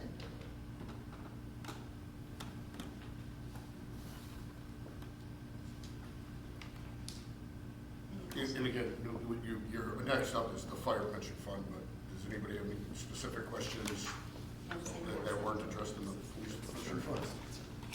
They're very similar, obviously. And then we're on to the foreign fire tax fund. Yeah, so this is a 2% tax that the village collects on fire-related insurance premiums, and you are able to spend that on fire-related expenditures. And we usually have the fire team, the firefighters, paramedics, decide what they want to do with that. Yeah, they have a budget every year. Any plans this year? They have equipment replacement stuff. I think they have on there the flooring and redoing part of the basement for cardio equipment, miscellaneous stuff. So yeah, online similar items for the task. Okay. Any questions on that? And then ending up with the asset forfeiture fund. Page 63. Thanks. The asset forfeiture funds are restricted funds that are made up of federal seizure, drug seizure money, state seizure money, and local DUI funds. So the drug funds are both restricted for drug and crime prevention type programs, or law enforcement type programs, as well as officer wellness programs that go into those. The DUI funds are restricted to traffic safety oriented programs. In the past, we've used those funds to purchase things like the UTV or our drone, which have been great uses of those funds. Currently, the funds are sitting at approximately $147,000 in the federal money, $57,000 in the state seizure money, and $39,000 in the DUI funds. Those funds are, once you use them, they're gone. It's just money that the department has obtained over the years, working in drug investigations with the feds or local cases that we get ourselves in terms of the state seizure money. And then the DUI funds are just funds that come back to us from the court for DUI cases that we have, which the amount of money that comes back to us from Cook County doesn't tend to be incredibly high. Again, they are good funds to use, and this year we're looking to do a couple different things with them. As everybody knows, we bought the drone last year. Our officers are currently in the program right now to get their pilot license. They have to get through the FAA, and then once that's completed in early spring here, we hope to get, we have somebody contracted to come out to in-service training to get that drone off the ground, no pun intended, and we'll get that program up and running. So that's good use of the funds. For this year, I'm looking to see about getting a car outfitted, so most of the departments that have a drone unit have a vehicle that they outfit with a specialized case in the back and all this type of equipment tends to be very expensive. But something like a trunk vault that's specifically for a drone, as well as they equip their squads with a very big monitor in the back so that when that drone is up in the air, they're not just looking at it on the little screen that comes with the drone, but the pilot as well as the other people like myself that would be at the command seat could be looking at something on a big screen and be able to see what that drone is doing. So that is one intention for some of those funds for this year. As well as I mentioned, officer wellness programs. I'd like to support the fire department with some of the improvements down in the fitness rooms since we use it as well. And so that's certainly something that we could do with that. You know, looking ahead, we'd certainly like to get somebody involved with a federal task force again. There's a lot of opportunity there, and a lot of departments really recoup a lot of money coming into that, as well as really enhances your resources. You know, the federal law enforcement agencies sometimes seem to have unlimited resources, and having somebody on the inside with those organizations really can help a local municipality like ours. So there's both a resource benefit for the community as well as a financial benefit. I'm aware of some chiefs that have had as much as a couple $1 million in seizure funds available to use for their work from having somebody assigned to those task force. So things that we're looking to hopefully get into in years to come. So that's generally a breakdown of the seizure funds. There's three questions. Feel free to answer. Questions? Trustee Gleason? First one's easier, probably the RLP license plate reader system, which we've had now for a year and a half. Yes. It's going very well, I would presume. Correct. Efficient for mainly in the parking area, parking, that's generally what we're. Right, I think the LPR system's a big contributor to why our citations are up considerably. It's a much more efficient way for the officers to handle the parking management. And we have 2 parking vehicles, and they're equipped with that equipment to read and scan as they Correct. drive around. Do our officers also have access to that system in their regular squad cars? And They can't scan the beds in their squad cars. It's all that equipment is specifically on the parking. would that be helpful? Or you're looking at it anyway, you're just dialing it in? I mean, getting most same of the info? officers do, Yeah. you know, citations that are more, you know, during the daytime, the parking enforcement officers are really handling a lot of the time zones and permit routes, which is where the LPR system comes in very handy. Oftentimes in patrol, they're dealing with things like overnight parking, which you don't necessarily need an LPR system. We don't have that many cars that get put on an overnight parking list every night that you need that expensive technology to figure out is this car out on the street or not. They do other things like fire lane violations or handicap, you know, violations you don't necessarily need an LPR system to. So we have it as much as you'd like us to have. When it comes to the parking enforcement, actually, Do you have any idea, on a general night, how many calls we get for overnight parking? You know, the 5-day. you know, I haven't looked at the list in a while. It could vary based on, you know, weekends and weeknights, but it could be easily 10 cars on a night. But it's yeah. People use it. 10 to 20, something like that. Absolutely, so that when you break it down to the zones that the officers are in, it's not that many. Right. They can't manage that, and we need some kind of technology to help. Got it. My other question was regarding the federal task force, which you've discussed before. What would it take for us to implement that? And we're talking about another officer. Generally, you do have to have an officer dedicated to them. So in my prior agency, I had somebody in the DEA. It was a great program. They paid for, you know, the municipality supplies the officer. They pay overtime and provide a car in that case for that person. But then in 2022, before I came here, you know, I reached in $400,000 just in 1 year of seizure money from that. So it's not a guarantee you're going to get all that. It's just the luck of the draw. The DEA oftentimes has a lot of funds come through drug investigations. I do know these task forces are available. I've spoken to some of my colleagues at the federal level. I'm also interested in some of the FBI task force. Sometimes they don't have as many seizure cases, but the resources are tremendous. And also just looking at it from a recruitment and retention perspective, these are things that young officers are very interested in doing. We get asked that question almost every time we do a recruitment drive, is if we have anybody in a task force. There are other agencies, you know, of our size that do. Countryside is even a little smaller, has somebody in the state task force, for an all task force. So there are certainly agencies our size that do those things. We get that a lot not only from recruiting, but as a retention perspective, I get that question posed to me quite frequently from a lot of regular officers if we foresee any type of task force opportunity coming our way in the future. So it is certainly something we'd be interested in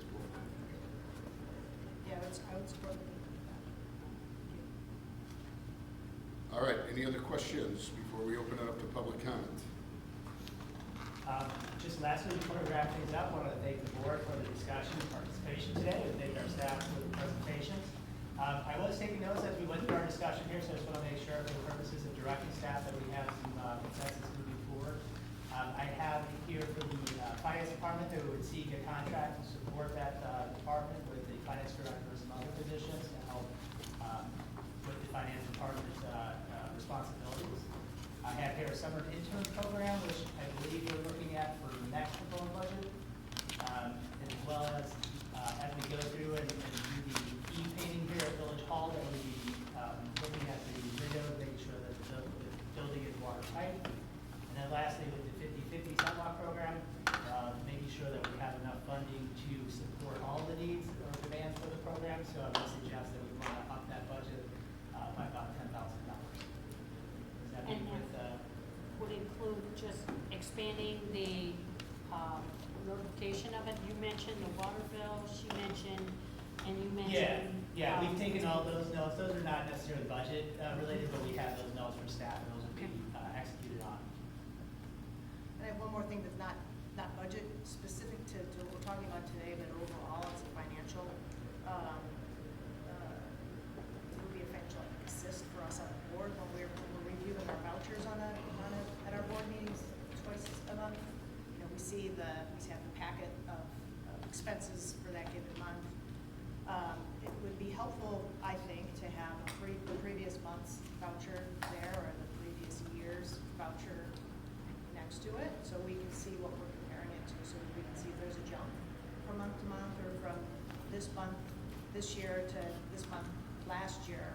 We can just see what jumps out, because I would imagine a lot of the spending is seasonal, month to month, they're different for different reasons, but annually, our things tend to be on schedule. So I just like a way for us to be really looking at that data and able to kind of see where there are maybe anomalies.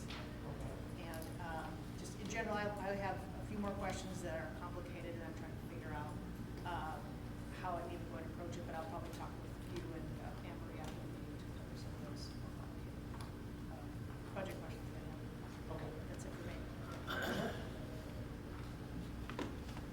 Okay, great job, everybody. Now we're going to open it up to the public. Again, 3 minutes.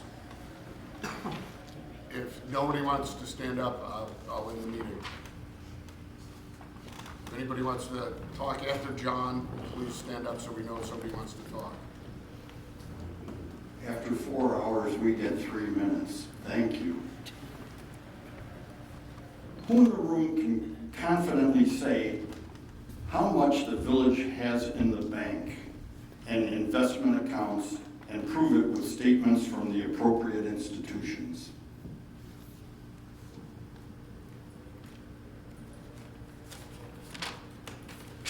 How confident are you in the numbers? You haven't published a financial audit from the previous year, and you're working on next year. Why does the president and the board put so much in budget for consultants and public relations? And last but not least, for a long overdue maintenance project, our most important piece of the village infrastructure, reports from the tank manufacturer in 2013 stated recommendations of their report to clean and coat the Plainfield Road main water reservoir for the longevity of the tank. In 2013, at that time, it amounted to $180,000. It was never done, and never has been done. Other municipalities have the same tanks and are on a 5-year plan and clean and recoat. You can check out the Naperville facilities. They handle their infrastructure with great care and pride. We have, on page 74, the parking fund, and I've gone through this whole thing, and there's a lot of questions on numbers there. But check out page 74, the parking fund, and tell me what you think, because it looks like we should just take all the parking decals and numbers, meters out, and we'd be better off.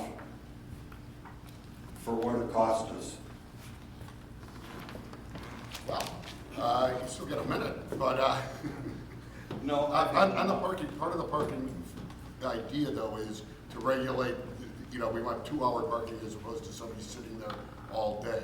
So yes, it costs us money to be able to do that, and that's the meters or whatever, and so they do offset. But the goal is that we're controlling who's parking. I'm just saying, if you look at the numbers there, the numbers don't add up. Okay. Okay, and before you go further with the budget, check that whole section there, because it shows the bottom line numbers don't look like they're right. I was gonna try to answer your questions, but I think you've shown why that's probably not a good idea, so I'll let you sit down. Already. I don't need the answer. Oh, okay, thank you. They were more rhetorical questions. Good morning. Good morning. President Goldberg, trustees, Clerk Saladino, Jack, and Charity. My name is Peg Monster. I'm with the League of Women Voters of the Grange area, and I've spoken to you many times before. And it really was very interesting what you were discussing this morning. It was very, I thought, comprehensive. Thank you very much. But I was caught by a couple of things. One is, and thank you, Charity, for putting out the RFP for the rewriting of the zoning commission, or not commission, but zoning laws. That is part of the recommendations of the comprehensive plan. So it's gratifying to see that moving forward. And the other thing was mention of the BUILD program, which was suggested by Governor Pritzker and is now a Senate bill and a House bill pending in the legislature. It is a very interesting bill. I think it's going to have a lot of consequences, and I can see in President Cooper's remarks that he is not in favor of it, and I do understand from his perspective why it would be disruptive in many communities. Another recommendation that was part of the comprehensive plan was for a housing task force. And as you know, this week we received from Beth Augustine something that she and the Housing Committee of the League have been working on for a while. And it is basically a description of the task force that we think would be made up of residents, would not cost anything to the village, and that would accomplish and be in synergy with the rewrite of the zoning code, and possibly in anticipation of solutions that might be needed in light of those bills in Springfield. So I would like you to take it under consideration seriously. I'd like it to see it be on the agenda for a board meeting consideration in the near future. So if you could, please study it carefully. Come back to us if you have questions, but I look forward to seeing you on the agenda soon. Thank you very much. Thank you.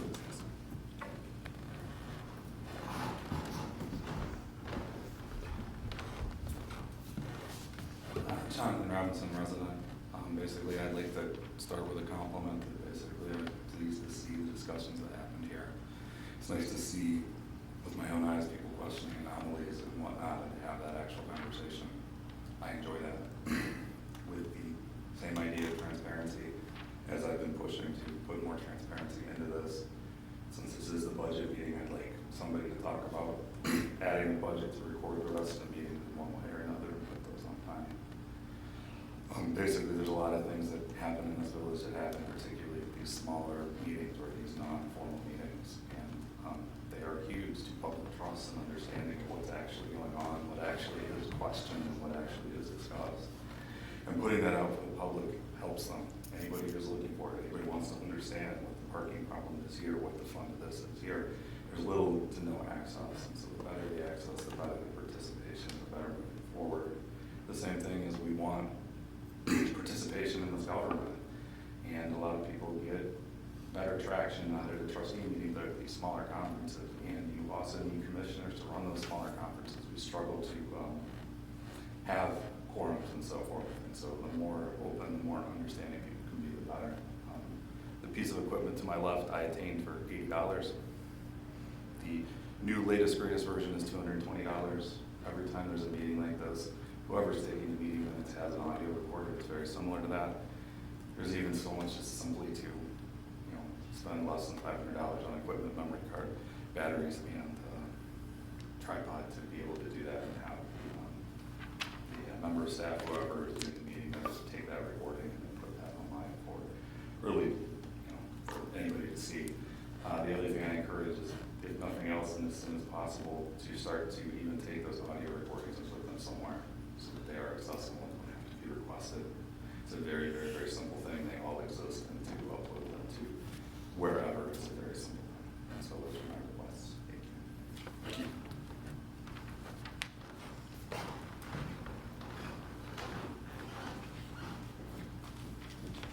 Seeing no other public comments, I would entertain a motion to adjourn. I move we adjourn. Second. Thank you, Trustee Gale, Trustee O'Brien. All in favor of adjourning at 11:36, please say aye. Aye. Any opposed? And we are adjourned. Thank you. We will be meeting Monday. And we're walking in the St. Patrick's Day Parade in Countryside. Whoever can join us. Trustee Alex, are you joining us?